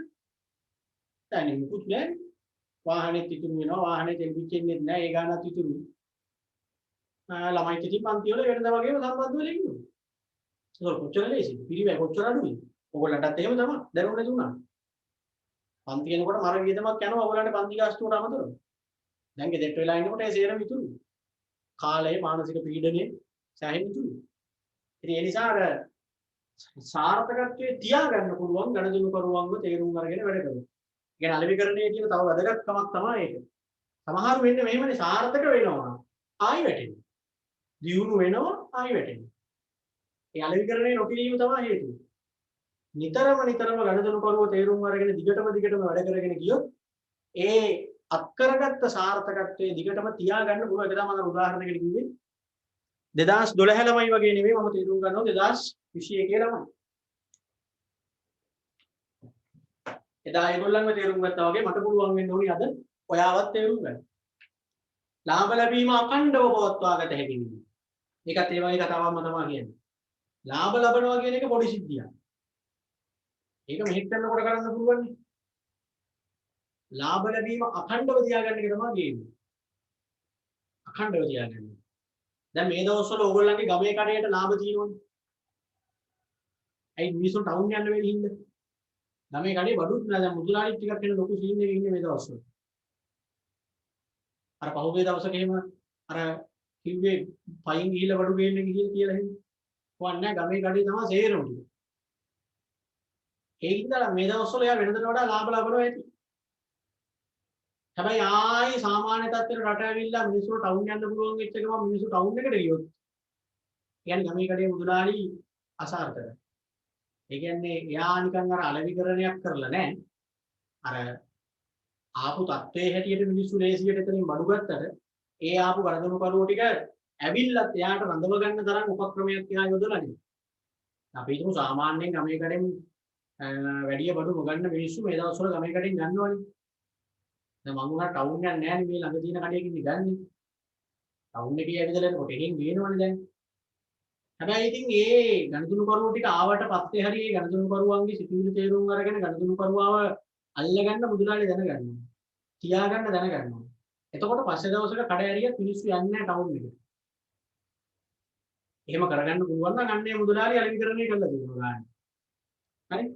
එහෙනම් ලාභ ලැබෙන එක තියාගන්න පුළුවන් වෙන්නේ. දිගටම ලාභ ලබන්න නම් අලෙවිකරණය කරන්න ඕනේ. දැන් සමහරු කියන්නේ ඉස්සර නම් මේවට හොඳට ලාභ තිබ්බප්ප දැන් නැහැ. එහෙම කියන ඕනේ තරම් මට ඇහිලා දෙන මුදලාලි. ඉස්සර මේවා මෙහෙම නෙවෙයි මේකේ සෙනඟ පිරීලා ඉස්සර කන්න කඩේ. දැන් තමා නැත්තේ. ඇයි දැන් මක් වෙලාද යාට? දැන් එයාට වෙලා තින්නේ එයා ගණදෙනු කරුව හඳුනාගෙන නැහැ. ගණදෙනු කරුවාගේ සිතුවිලි තේරුම් ගන්න නැහැ. එයා එදා හිටපු ගණදෙනු කරුවාගේ හැටියටම තමයි අදත් බලන්න දෙන්නේ. ඉතින් එතකොට මිනිස්සු වෙන්නේ නැහැ. දැන් කෑම කඩයක් කියලා හිතන්නකෝ. එතකොට වර්තමානයේ මිනිස්සු හොයන කෑම වර්ග තියෙනවනේ. විශේෂයෙන් ඔය රයිස්, කොත්තු, පරාට අනම් මනම් ඕවනේ වැඩි හරියක් හොයන්නේ. දැන් මුදලාලි මේ බතුයි මාළුවයි උයාගෙන අර ඉස්සර මීට අවුරුදු ගානකට කලින් කඩේ කරන්නේ නැහැ. එතකොට ඉතින් මිනිස්සු ඒ කඩෙන් උදේට හවසට කන්නේ නැහැ. දැන් ඉන්න කොල්ලෝ කෙල්ලෝ එහෙම නෙමෙයි. දැන් ඉන්නේ උන් හොයන්නේ අර වගේ කෑමනේ. අමුතු කෑමනේ දැන් තියෙන්නේ කඩවල. ඉතින් අර මුදලාලි ඒ කෑම හදන්නේ නැහැ. මේ ලැබරියයි, හෙළපයි, රොටි ඔය ටික හදාගෙන තියාගෙන ඉන්නවා. දැන් ඉන්නේ උන් එහෙම නැහැ. රෝස්, බිත්තර පාන්, මාළු පාන් ඒව තමයි උන් හොයන්නේ. අර මුදලාලි ඒ කෑම හදන්නේ නැහැ. එයා තාම ලැබරිය හදාගෙන ඉන්නවා. ඒ හින්දා ඉතින් මුදලාලිට අර එහෙම කියන්න වෙලා තියෙනවා. ඉස්සර මේකේ මෙහෙම නෙමෙයි ගොඩක් සෙනග හිටිය දැන් නැහැ. දැන් නැත්තේ ඒක තමයි. හරි. ඒ කියන්නේ ගණදෙනු කරුවාගේ සිතුවිලි තේරුම් ගන්නවා කියන එක නවත්තන්න හොඳ නැහැ. හැම විටම ගණදෙනු කරුවා ගැන ඇලර්ට් එකේ ඉන්න ඕනේ, ටච් එකේ ඉන්න ඕනේ. එතකොට තමයි අර දිගටම ලාභ ලබන්න පුළුවන්. නැත්නම් ලබනවා ආයි නැහැ, ආයි ලබනවා ආයි නැහැ. එහෙම වෙන්නේ. අයිතිකරුවන්ගේ හා සේවකයන්ගේ තෘප්තිය වර්ධනය වීම. අනික තමයි ව්‍යාපාරිකයාගේ පැත්තෙන් පුතේ අලෙවිකරණය හරියට කරනවා නම් අයිතිකරුවන්ටයි සේවකයන්මයි දෙගොල්ලෝ තෘප්තිමත් වෙනවා. ඉතින් අයිතිකරුවට ලාභ ලැබෙනවා. එතකොට ඉතින් එයා සේවකයන්ට පඩි එහෙම වැඩි කරලා දෙන්න පුළුවන්. එතන සේවකයන්ගේ තෘප්තිය වැඩි වෙනවා. තරගකාරීත්වයට සාර්ථක වුණොත් ගන්න ප්‍රධානම දේ. කොච්චර තරගකරු ආවත් අපි බය වෙන්න ඕනේ අපි මේ වැඩේ කරලා තියෙනවා. අපි මෙයාව හඳුනගෙන නම් වැඩේ කරේ. මේ වෙනකොට ගණදුරු කරුවා අපිට ඇබ්බැහි වෙලා ඉවරයි. තරඟකරුවෝ ආවට ලේසියෙන් හොල්ලන්න බෑ ඒකෙන්.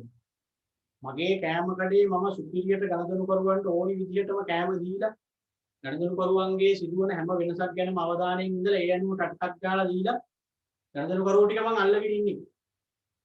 එතකොට මගේ කඩෙන් මේ කන්නේ මිනිස්සු වෙන මොන කඩයක් ඒ අහල පහල දැම්මත් යන්නේ මගේ එකෙන්ම තමයි කන්නේ. මගේ අඩුපාඩුවක් වුණොත් යයි. ඒක තමයි කියන්නේ. අර විතරනේ හැම වෙලේම ඔළුවේ තියෙන්නේ. නැත්තම් තරඟකරුවාවට බය වෙන්න දෙයක් නැහැ. මම ළමයින්ට හරියන විදියට ගැළපෙන විදියට මේ උගන්වන වැඩේ දිගටම කරොත් එතකොට මගේ පන්තියේ ළමයින්ට හොඳට ප්‍රතිඵල දිගටම තිබ්බොත් කොයි ගුරුවරු ආවත් කවුරු ආවත් මොන ආයතන ආවත් මට බය වෙන්න දෙයක් නැහැ. එතකොට මේ මට ඉන්න ළමයි ටික මට කොහොමවත් එන්නේ. හේතුව මම කියලා ගණදෙනු කරුවෝ ටිකක් මම නිර්මාණය කරගෙන තියෙනවා. ඒ වෙන මුකුත් කරලා නෙමෙයි. ගණදෙනු කරුවන්ගේ සිතුවිලි වලට අනුව වැඩ කරනවා. අනේ ඒකයි. මේ අලෙවිකරණය කියන සංකල්පය ළමයි දැන් අපි මේ උගන්වනවානේ ඔයගොල්ලන්ට මේ තියරියක් විදිහට අලෙවිකරණය නිරත වෙන්න කියලා අනාගතයේදී විශ්වාස කරනකොට. හැබැයි දැන් මේක තියරියක් විදිහට පසුකාලීනව මේ පොත්පත් වලට ආවට අතීතයේ ඉඳලම ව්‍යාපාරිකයෝ සෑහෙන සාර්ථක වෙලා තියෙනවා මේ දර්ශනය අනුව ගිහිල්ලා. මේ මිනිස්සු ඉගෙනගෙන දැනගෙන නෙමෙයි වෙන්නේ ඇති. හැබැයි ඒක කරලා තියෙන්නේ අලෙවිකරණය තමයි දැන හෝ නොදැන. දැන් සමහර කඩවල මං කිව්වේ තියෙනවා මේ පොඩි කඩවල, ලෑලි කඩවල මේ කෑම කඩවල් ඔය ආප්ප රොටිය නම් මනම් තියෙන කඩවල් චූටි කඩවල් එන වයස උදලායි. හැබැයි ඉතින් මිනිස්සු පොර කතා තමයි ඒ කඩේට කන්නේ යන්නේ. ඒකම රහස තමයි වෙන්නේ. ඉතින් මේ මුදලාලි ඉගෙනගෙන නැතුව ඉතින් ඒ ලෙවල් නම් මනම් ඒ ඉගෙනගෙන හෝ ඉගෙන ගන්න නැතුව හෝ එයා අලෙවිකරණය කරනවා ඒක. ඒ එන ගණදුණු කරුවාව නැවත ගෙන්න ගන්න පුළුවන් විදිහට එයා කෑම දෙනවා. අපිත් එහෙම යන ඒවා දිනවා මේ ඔක්කොම ඇවිල්ලා මේ ඉගෙන ගත්ත මිනිස්සු කරන කඩවලට නෙවෙයි යන්නේ. වයසකම් කරලා වයසල ඇඳිලා එහෙම මේ කරන කෑම කඩේට ඒ කඩ එහෙම දිනවා. ඉතින් ඒවට අපි ඇබ්බැහි වෙලා ඉන්නේ හොයාගෙන යන්නේ. ඔයගොල්ලෝ දන්න ඕගොල්ලන්ටත් එහෙම තියෙන පුරුදු කඩ තියෙනවා. ලේන්ටිය වුණත් ඒකටම තමයි යන්නේ. උලක් පිටේ ගන්නත් අපි ඒක තියෙනවා කඩවල තෝරගත්තා. එතනම තමයි යන්නේ. පාරයිනේ හිට තමන්න එතනම තමයි නවත්තන්නේ. ඒ මොකද එක දවසක් බුලත් ටිකක් ගත්තට පස්සේ ඒක අපිට නිකන් අර හිතට පිට වෙන විදිහට දීලා තිබ්බොත් ඊළඟ දවසට අපිට මතක් වෙනවා ඉතින් අපිටින් ගත්ත බුලත් ටික අන්න ඒකේ විතර මරු. මොනවා මේ විතර කලින්ද මං කියන්නේ. එතකොට ඉතින් එතෙන්ටම තමයි යන්නේ. අනිත් කඩවල වල තියෙන ඕන තරම් අතනම තමයි ගිහින් නවත්තන්නේ.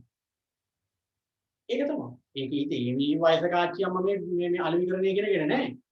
හැබැයි තියන් දැනගෙන හෝ නොදැන කරනවනේ අලෙවිකරණය. එන එක ආයෙ ගන්න විදිහට එයා ඒ දෙන බාණ්ඩේ දෙනවනේ. ඒකයි මම මේ කිව්වේ. ඒ කියන්නේ අලෙවිකරණය කරනවා නම් තරඟකාරීත්වයට මුහුණ දෙන්න බය වෙන්න දෙයක් නැහැ. දැන් මම ඔයගොල්ලන්ට කිව්වේ දැන් අර පේශාකත්වයේ පාඩමේදී මම ඔබ කිව්වා.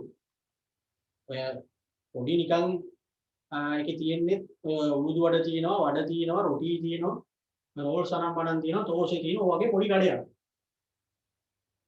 ඔය තින්නේ රත්නපුර පහු කරලා බැලවුල පැත්තට යනකොට පතුල් පාන. ඉතින් අපි ඒ කාලේ ඉඳලම ඔය කඩේන් තමයි හවසට එහෙම යනවා නම් ඒක බොන්න අනිවාර්යෙන් නවත්තනවා. බඩගිනි නැතත් නවත්තනවා. ඒ තරම් රහයි. එතකොට දැන් ඔය කඩේට ඉන්නේ වැඩි හරියක්ම මේ ඔක්කොම වාහන වල යන මිනිස්සු. ලොරි ඩ්‍රයිවර්ලා එහෙම ඒව නවත්තනවා. වැඩි හරියක් මේ හොඳ හොඳ වාහන V8 තරම්ම නම් ඒව නවත්තලා තමයි අර රස්ති ගිහින් ඉගෙන කන්නේ. පුතු විතරයි තියෙන්නේ. නිකම් සිමෙන්ති බැම්මක් ගහලා මේක අනම්මනම් ඒ මුකුත් නැහැ පොස් නැහැ. හැබැයි ඉතින් හිටගෙන හරි ඒකේ තමයි කට්ටිය ගිහින් කන්නේ. අපිත් අර තේරම බහු කරගෙන ඕකටම තමයි යන්නේ. ඕක ඇරලා තිබ්බොත් නම් ඕකෙන් නවත්තනවම තමයි. මොකක්ද රහස? රහස නරක. එතෙන්ට ගිහිල්ලා එක දවසක් හරි කාපු එක ආයි යනවම තමයි. ඒ අපි හිතේ ඒ කැමැති රසටම තියෙනවා. ඉතින් එතකොට ඒ කඩේ ඉස්සරහාම දැම්ම තව ලොකු කඩේ. වීදුරු ගහලා ලස්සන පුටු මේස දාලා ටීවී දාලා ලොකු එකක්. එතකොට අර කඩේ කන ගමන් ඉතින් අපි කිව්වා අන්න දැන් අතන තව එකක් දාලා කෙලින්ම පාරෙන් එහා පැත්ත. දැන් හැබැයි ඔකට යයි කට්ටිය හැබැයි ඔක දැම්මම වාගින් නේමක් තියෙනවා. අන්න කඩේ දැම්මා. ඒත් අපි ඒක දිහා බල බල මේකෙන්මයි කන්නේ. සමහර වෙලාවට මේ පැත්තේ ඉන්න දුන්නා අරගේ පාක් එකේ වාහනේ දාලා මේ පැත්තට ඇවිල්ලා කාලේ. අන්න දැන් ඒ කඩේ වැහුණා. ඒ අලුතෙන් දාපු එක වෙලා අරක තාම තියෙනවා. ඒකයි කියන්නේ තරංකාරයෝ මොනතරම් බලවත් වුණත් අපි මෙන්න මෙතනින් බලවත් නම් අපිව වටන්න බෑ. ගණදෙනු කරුවා ඉන්නේ අපිට ඇබ්බැහි වෙලා නම් අපි ඉන්නේ ගණදෙනු කරුවා ඇබ්බැහි කරගෙන නම් තරඟකරුවන්ට බය වෙන්න දෙයක් නැහැ. තරඟකරුවාවට සැලෙන්න ඕනේ නැහැ, වැටෙන්න ඕනේ නැහැ. ඇලර්ට් එකේ ඉන්න ඕනි තරඟකරුවට වඩා ගණදෙනුකරුවට. එච්චරයි තියෙන්නේ. හරි? වෙළඳපොළ කොටස පුරුදු කර ගැනීමට. වෙළඳපොළ කොටස කියන එක දන්නවනේ ඔයගොල්ලෝ. වෙළඳපොළ කොටස කියන්නේ සමස්ත වෙළඳපොළ තුල මට හිමි කොටස. රත්නපුර නගරය කියන ගත්තාම මේ නගරයට එනවනේ ළමයි සෙට් එකක් BS වල ඉගෙන ගන්න. ඒකෙන් මගේ පන්තියේ ඉන්න ප්‍රමාණය ඒක තමයි මගේ කොටස. අවිස්සාවෙල්ල ගත්තොත් අවිස්සාවෙන්නේ නගරයට එන ළමයින්ගේ ශීසුමනේ මගේ ක්ලාස් එකේ ඉන්න ළමයි ප්‍රමාණය තමයි එතන මගේ වෙළඳපොළ කොටස. බලංගොඩත් එහෙමයි. එතකොට ඔය තැන් තුනෙන්ම එකතු කරාම පස්සේ ලංකාවෙන්ම ගත්තොත් මගෙන් BS ඉගෙන ගන්න ටික තමයි මේ තැන් තුනෙන්ම එකතු වෙන්නේ. ඒ තමයි මගේ කොටස. හරි. අපි අලෙවිකරණයට අනුව වැඩ කරොත් ඒ කොටස එන්න වැඩි වෙනවා. ඒ කියන්නේ ඉතින් පන්තියේ ළමයි එන්න වැඩි වෙනවා කියන එක. දැන් මේ දවස්වල ඔන්ලයින් කරන ඉඳලා පන්ති වල හිටපු සමහර ළමයි අඩු වෙලා තියෙනවා. ඒ සිග්නල් එහෙම නැති ළමයි. හැබැයි ඊට සාපේක්ෂව ඊට වඩා වැඩිපුර ළමයි වැඩි වෙලා තියෙනවා. ඒ ඇවිල්ලා සාමාන්‍ය විදියට පන්ති කරද්දි පන්තියට එන්න බැරි ළමයි. වෙන වෙන නගරවල ඉන්න ළමයි. ඔය නගර තුනේ නෙවෙයි ලංකාවේ වෙන වෙන තැන්වල ඉන්න ළමයි. හරිනේ. එතකොට ඉතින් මම හරියට මේ වැඩේ කරොත් ඒ ළමයි තව යාළුවන්ට කියනවා. මම මෙන්න මෙහෙම පන්තියකට සම්බන්ධ වුණා මෙන්න මේ රත්නපුරේ පන්ති කරන සර් කෙනෙක්ගේ ඒක හොඳයි එහෙම කියලා ඕගොල්ලෝ කියනවා. එහෙම කියලා තමයි එහෙම සෙට් එකක් මට හැදිලා තියෙන්නේ දැන්. ඊළඟට වැදුනොත් තමයි. හැබැයි ඊළඟට මාව හරි කියන්නේ නැත්තම් උන් කියනවා කියන්නේ තව එකෙක්. හරි කියොක් කියනවා. එතකොට ඉතින් මගේ වෙළඳපොළ කොටස නිකම්ම වැඩි වෙනවා. ගණදොන කරුවා තේරුම් ගන්න එකයි කරන්න තියෙන්නේ. අලෙවිකරණයයි කරන්න කියන්නේ. ඔන්න ව්‍යාපාරිකයට තියෙන වාසි 6ක් කිව්වද. ගණදොන කරුවෝ ටිකක් නිර්මාණය කරගන්න පුළුවන්, තියාගන්න පුළුවන්. ආයතනයේ සාර්ථකත්වයේ තියාගන්න පුළුවන්. ලාභ ලැබීම දිගටම තියාගන්න පුළුවන්. අයිතිකරුවන්ට සේවකයන්ව තෘප්තිමත් කරන්න පුළුවන්. තරගෙට සාර්ථකව මුහුණ දෙන්න පුළුවන්. තමන්ගේ මාකට් එක තමන්ගේ වෙළඳපොළ කොටස වැඩි කරගන්න පුළුවන්. තමන්ගේ වෙළඳපොළ කොටස. දැන් ඔය ටීවී channel එකක් වුණත් බලන්නකෝ. ඒ කාලීන අවශ්‍යතා තේරුම් අරගෙන මිනිස්සුන්ගේ සිතුවිලි තේරුම් අරගෙන එහෙම ටෙලිනාට්‍යයක් දැම්මොත් ලංකාවේ වැඩිම ප්‍රමාණයක් නරඹන ටෙලිනාට්‍ය බවට ඒකපත් වෙනවනේ. දැන් එක එක කාලෙට ඒක එක එක ටෙලිනාට්‍ය හිට් වෙන්නේ. ඒ හිට් වෙච්ච ඒවා තියද්දිම ආයි වෙන එකක් හිට් වෙන්නේ ඒකනේ. දැන් කාලයක් තිබ්බනේ ඔය මොකද්ද මේ දෙවනයිනිම සංගීතේ මේ ආදරයයි ඔය වගේ එක එක නාට්‍ය ආවනේ රැලි. දැන් මේ දවස්වල ඇවිල්ලානේ රැල්ලක් මොකද්ද මේ නාටකංකාරයෝ කියන්නේ. ඉතින් දැන් මම බලන්නේ ටෙලිනාට්‍ය හැබැයි දැන් ඔය රැල්ලක් හැදෙන්න හේතුවක් තියෙන්නේ. දැන් බැලුවාම මිනිස්සුන්ගේ වර්තමාන ට්‍රෙන්ඩ් එක තමයි මිනිස්සුන්ගේ අතීතේ නැවත මෙනෙහි කරගන්න මිනිස්සු කැමති. අර බොළඳ ටෙලිනාට්‍ය දැන් එපා වෙගෙන යන කාලේ. තාම බලන ඔය ගෙවල් වල ගෑනු අය ඔය කෙල්ලෝ. දෙවනිනිම වගේ වැඩ කරන ටෙලිනාට්‍ය. ඉතින් ඒව කාලෙකුත් තිබ්බනේ නිකන් අර මේ ඔය සෙට් එකක් ආවනේ 2000 පස්සේ වගේ නිකන් අර මොංගල්ම සෙට් එකක්. ඒ කියන්නේ නිකන් කෙලින්ම තනිකර පාවෙන ලෝකෙක විදිහ සෙට් එකක් හිටියනේ එක කාලෙක. ඒ සෙට් එක තමයි ඔය වැඩි හරියක් වගේ සෝබන දේවල් වලට වැඩි කැමති. දැන් ඊට පස්සේ දැන් ඊට කලින් પરම්පරාව ඊට පස්සේ මේ වුණේ පොඩ්ඩක් අර ආයෙ අර අතීතයට යන්න පොඩි කැමැත්තක් තියෙනවා. අර දැන් මොකද අපේ සිංහලකම ගැන එහෙම අපිට දකින්නවත් නැහැ නේද දැන් තනිකර පේන්නවත් නැහැ. අරක දකිනකොට අපිට ආසයි හිතෙනවා අප්පට දෙන මේ ඉස්සර ගම මෙහෙම තිබිලා තියෙන්නේ නේ. අර මොකද්ද විනී ප්‍රොඩක්ෂන් කියලා තියෙන ඔයගොල්ලෝ බලනවා ඉතින් කොල්ලෝ දන්නවනේ. අර පඹය එහෙම කතාවක් එහෙම ආවේ. ඒ බලන්නේ උන් ඒකනේ හිටුනේ. වස්ති කියලා කට්ටියක් හිටියනේ. උන් චොරගලානේ. ඒ ඇවිල්ලා අර සෙට් එකට හරියන්නේ. ඉන්නවා ඒ සෙට් දෙක තුන ඉන්නවනේ රටේ. ඔය දෙවනේ ඉන්නවා ඔය වස්තියේ ඒව බලන සෙට් එකක් ඉන්නවා. ඒ ඉන්නවනේ නිකන් පාරේ ගියත් උන් නිකන් අමුතුයි ටිකක්. අමුතු ලයින් එකක ඉන්නේ. උන් මහ පොළේ පය ගහපු සෙට් එකක් නෙමෙයි වෙඩි හරියට. ආතල් විතරයි. ඒ එහෙම ඉන්නවා. ඊළඟට අර නිකන් ගැමි ගතිය නම්බන එහෙම සෙට් එකක් තව ඉන්නවා. හරි. එහෙම සෙට් එකක් ඉන්නවා දැන් මොකද අර සෙට් එක වැඩි. පරණ ඒවාට කැමති සෙට් එක වැඩි. ඒ පරණ අම්මා තාත්තා ආච්චි කියලා ඒ සෙට් එකට ඒවට කැමති. අපිත් ඒ පරණ සෙට් එකටනේ කැමති. අලුත් ඒවාට එච්චර කැමති නැහැ. යාර අපිරියයි. ඒව දැක්කහම එතකොට අරවා වැඩි වෙනවා. අරවට ඉන්න ගොඩදබල කොටස වැඩි වෙනවා. දැන් බලන්න මේ ගැමි ජීවන රටාව පෙන්වන ටෙලිනාට්‍ය රැල්ලක් එනවා වගේ පේන්නේ නැද්ද නිකන් දැන් මේ දවස්වල. මොකද ඉස්කෝලේ කියලා එකක් තියෙනවා. ඒකෙත් ඒ ගැමි ලයින් එක පොඩ්ඩක් දෙනවා. දොර නාටකම් කාරණා. මොන ඔය වගේ ඒවා. ඒ කියන්නේ ඒක ආයෙ එනවා දැන් ටික ටික ටික ටික ඒ ගතිය.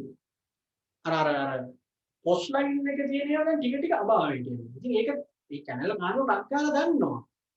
දැන් දෙවනින්ම තියෙන්නේ දෙරනේ ඉස්කෝලේ යන්නේ දෙරනේනේ. ඒ කියන්නේ ඒකේ වැඩසටහන් නිෂ්පාදකයා කවුරුණත් ඌ හොඳට මාකටිං දන්න එකෙක් වෙන්න බෑ. ඒකනේ ඌ ගාන්ට ඒක තේරුම් ගත්තේ. තේරුම් අරගෙන ඒකනේ නාටකම්කාරයෝ වරෙන් හිට වෙගෙන යනකොට ඒ වගේම ටිකක් සමීප එකක් මේකට ටක් ගාලා එබුවේ ගෙනල්ල. නැත්තම් සේරම නරක බලන්න ගියාම channel එකත් ඉතින් නිකම්ම හිට වෙනවනේ. මොකද දැන් බලන්න තව ටික දවසක් යනකොට හැම channel එකකම ඔය ගැමි කතා ටික එනවා. ගැමි කතා ටික එනවා. ඊට පස්සේ ඉතින් එක එක කාලේ ඒ තව මොකක් හරි රැල්ලක් තියෙනවා. කාලයක් ආවේ අර ඉන්දියන් නාට්‍ය රැල්ල. හැම එකකම අඬගවපු ඉන්දියන් නාට්‍ය කි. දැන් ඒ රැල්ල ඉවරනේ ඒ රෝගී ඉවරනේ. දැන් ආ සිංහල ලංකාවේ විගා නාට්‍ය රැල්ලක් ඊළඟට ආවේ. ඒකෙත් දැන් යන්නේ ගැමි ලයින් එක. ඒ ගැමි ටීම් එක දැන් යන්නේ. බලන්න මේ බිස්නස් කියන්නේ ඒක තමයි. හරි. එතකොට තමන්ගේ වෙළඳපොළ කොටස නිකම්ම වැඩි වෙනවා. තමන් අලෙවිකරණය කරනවා නම්, තමන් ගණදෙනුකරුවන්ගේ ඔළුව හරියට බලනවා නම්, ඒ කියන්නේ සිතුවිලි හරියට අඳුරනවා නම් බිස්නස් එක කොට. ඒ ව්‍යාපාරිකය. පාරිභෝගිකයෙක් පැත්තෙන් පාරිභෝගිකයට තියෙනවා. අලෙවිකරණය කියන දේ කරන්නේ එතකොට ව්‍යාපාරිකයා. ඒවට ව්‍යාපාරිකයා මේ අලෙවිකරණය කියන දේ හරියට කරනවා නම් ඒකෙන් ව්‍යාපාරිකයට තියෙනවා. හරි. ව්‍යාපාරිකයා මේ පාරිභෝගිකයට තියෙනවා.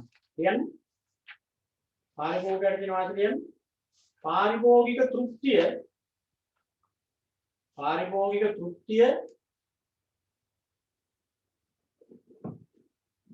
උපරිම කරගත හැකි වීම. අපිට ඉතින් හොඳම දේ ගන්න හැකි මේකෙන් වෙන්නේ ඒකයි. පාරිභෝගික තෘප්තිය උපරිම කරගත හැකි වීම. පාරිභෝගික තෘප්තිය උපරිම කරගත හැකි වීම. පාරිභෝගික තෘප්තිය උපරිම කරගත හැකි වීම. ඊළඟට පාරිභෝගිකයාට අවශ්‍ය වේලාවට අවශ්‍ය භාණ්ඩ නැත්නම් අවශ්‍ය නිෂ්පාදිත කියලා කියන්නේ පාරිභෝගිකයාට අවශ්‍ය වේලාවට අවශ්‍ය නිෂ්පාදිත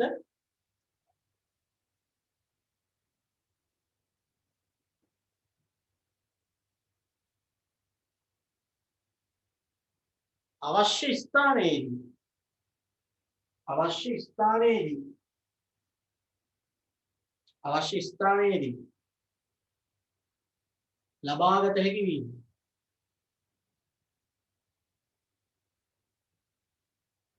ලබාගත හැකි වීම.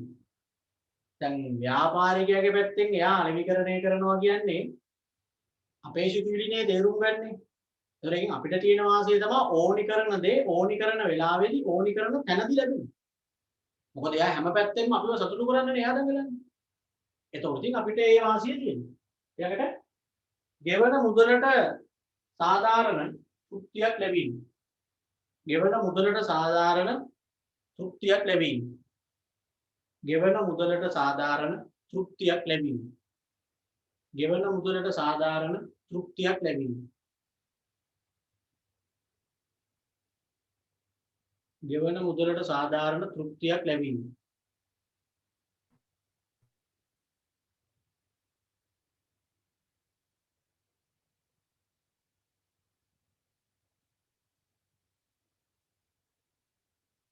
ගුණත්වයෙන් යුතු නිෂ්පාදන පරිභෝජනයේ ඉඩකඩ ලැබීම.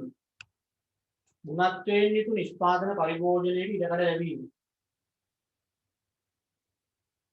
ගුණත්වයෙන් යුතු නිෂ්පාදන පරිභෝජනයේ ඉඩකඩ ලැබීම.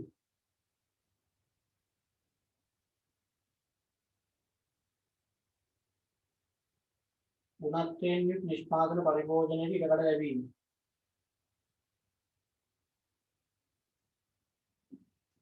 ඒ කියන්නේ දැන් අපි හැම වෙලේම උත්සාහ කරන්නේ පාරිභෝගිකයාට හරි දේ කරන්න නම් ඕනි දේ කරන්න නම් එතකොට ඉතින් පාරිභෝගිකයාට ඒකින් වෙන වාසිය තමයි ක්වොලිටි භාණ්ඩ සේවා පරිභෝජනය කරන්න ලැබෙන්නේ. ඒත් ජීවන තත්ත්වයේ උසස් වීම. ජීවන තත්ත්වයේ උසස් වීම. ජීවන තත්ත්වයේ උසස් වීම. ජීවන තත්ත්වයේ උසස් වීම. ජීවන තත්ත්වයේ උසස් වීම. ජීවන තත්ත්වයේ උසස් වීම. ජීවන තත්ත්වයේ උසස් වීම.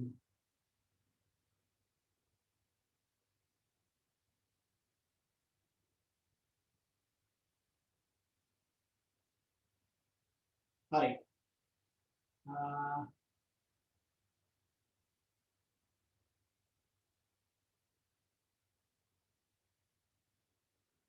ඊළඟට අපෙන් අහලා තියෙනවා මේ අලෙවිකරණය කියන එක කොහොමද රටේ ආර්ථිකයට වැදගත් වෙන්නේ.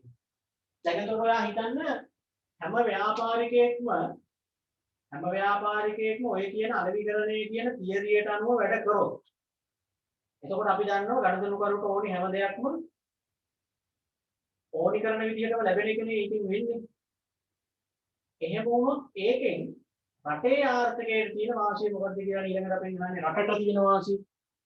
එකක් තමයි නිෂ්පාදන විවිධාංගීකරණයක් ඇතිවීම. දැන් හැම ව්‍යාපාරිකයම තමන්ගේ ඉලක්ක ගණදෙනු කරුට ඕනි දේ කරනකොට වෙන්නේ රටේ හැම මිනිහෙකුටම හරියන විදිහට එක එක ව්‍යාපාර බිහි වෙනවා. මොකද එක ව්‍යාපාරිකයෙකුට සමස්ත පාරිභෝගිකයා තෘප්තිමත් කරන්න බෑ කියලා මම කිව්වනේ. අපි කට්ටියක්ව ටාගට් කරගන්න කියලා කිව්වේ ඒකෙන්. එතකොට දැන් එක එක ව්‍යාපාරිකයෝ එක එක කට්ටියව ටාගට් කරනවා. එතකොට අන්තිමට හැමෝටම හරියන විදිහට ව්‍යාපාර නිර්මාණය වෙනවා රටේ. දැන් උදාහරණයක් විදිහට මම කෑම කඩයක් දානවා කියලා හිතන්නකෝ. කෑම කඩයක් කියන වචනේ ගත්තාම එක එක විදිහට ඉතුරු වෙන්නේ. එතකොට මේ රටේ ජීවත් වෙන හැම මට්ටමකම හැම තරාතිරමකම මිනිහෙකුට ගැලපෙන්න මට කෑම කඩේ දාන්න බෑනේ. මම ඉස්සෙල්ලා මේකෙන් එක වෙළඳපොළ ටාගට් මාකට් එකක් තෝරගන්නවා. තෝරගෙන ඒගොල්ලන්ගේ අවශ්‍යතාව මොනවා ගැන හිතන්නේ. එතකොට ඒගොල්ලන්ට ගැලපෙන්නයි මම වගේ කෑම කඩේ දාන්නේ. මං කියනවා මං කෑම කඩයක් දානවා ලොරි ඩ්‍රයිවර්ලා ඉලක්ක කරනවා. ලොරි ඩ්‍රයිවර්ලා ඉලක්ක කරනවා. එතකොට මම ඒ ලොරි ඩ්‍රයිවර්ලා ගැන හිතන්න ඕනේ. ඒගොල්ලන්ගේ ඕනෑකමක්නේ මම බලන්නේ. එතකොට මම ඔන්න කෑම කඩේ දානවා. ඊළඟට දැන් මම අර ලොරි ඩ්‍රයිවර්ලාට ගැලපෙන්නනේ මම දැන් වැඩේ කරලා තියෙන්නේ. ලොරි ඩ්‍රයිවර්ලා කියන්නේ හැම ලොරි ඩ්‍රයිවර්ම නෙමෙයි. ඔයත් මේ හින්න දුර යන ලොරි තියෙනවනේ බඩු වැලි යනම් මනම් පටවගෙන දවස ගන්න. එතකොට මේ මිනිස්සු උදේට දවල්ට කන්න කඩ තෝරගෙන තියෙනවනේ. එතකොට මම ඒගොල්ලන්ගේ ඕනෑකම් අනුව ඕනි කඩේ දාන්නේ. එහෙනම් ලොරි නවත්තන්න මගේ කඩේ ගාව ඉඩ තියෙන්න ඕනේ. ඒ මිනිස්සුන්ට හදිසියට මූණ අතපය ටිකක් හොදගන්න ඒවට පහසුකම් තියෙන්න ඕනේ. වැසිකිළිය නම් මනම් ඒව තියෙන්න ඕනේ. මොකද මේ මිනිස්සු මේ පැය දෙකේ ගමන් නෙමෙයි යන්නේ. කන කෑමත් ඉතින් ඔය රයිස් කනම් මනම් එහෙම කෘත්‍රිම රසකාරක දාලා එහෙම නෙමෙයි මිනිස්සුන්ට ගෙදර වගේ තියෙන්න ඕනේ සැරට. ඉතින් ඒ අවශ්‍යතාව මොනවානෝ මම මගේ කඩේ කෑම හදනවා. ඒක ගොල්ලන්ට ගැලපෙන විදියට.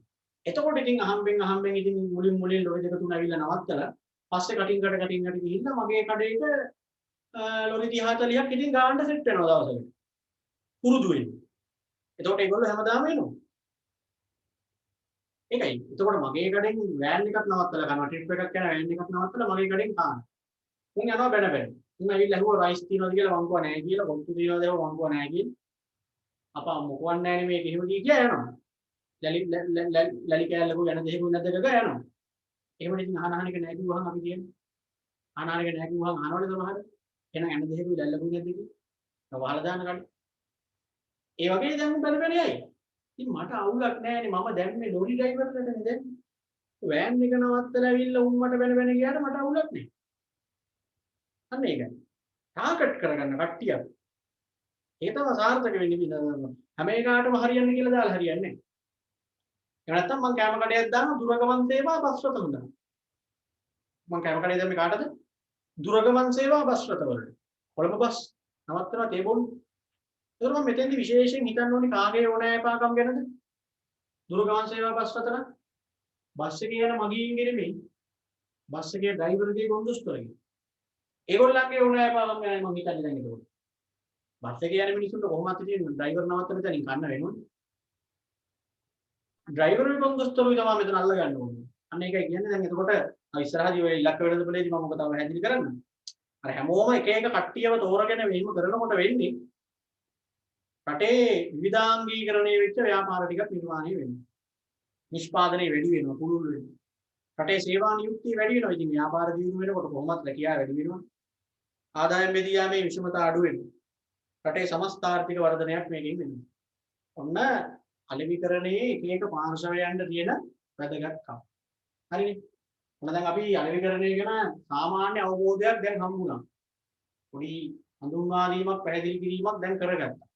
අලෙවිකරණය කියන්නේ මෙන්න මේකයි කියලා දැන් දන්නේ. ඕකේ ඇතුළට එහාට තමයි තියරි ටික ඔක්කොම තියෙන්නේ. තාම මේ හඳුන්වා දීම විතරයි මේ කරේ. මේක තමයි 13 වසරේ තියෙන ලොකුම පාඩම. 12 වසරේ තියෙන ව්‍යාපාර සංවිධාන වගේ 13 වසරේ තියෙන ලොකුම පාඩම මේක. වැඩිම ප්‍රශ්න වෙන පාඩමත් මේක. හරි. හරි. එහෙනම් මොකද අපි ලබන සතිය සම්බන්ධ ලබන සතියේ මම ටයිම් ටේබල් එකක් එවලා ඇති. ඒකේ තියෙන දවසට ආ ඊළඟට පන්ති තියෙනවා තියරි පන්ති. රිවිෂන් එක තියෙනවා දැන් රෑ 7ට. එහෙනම් හැමෝටම ආයිබෝන් ජය වේවා.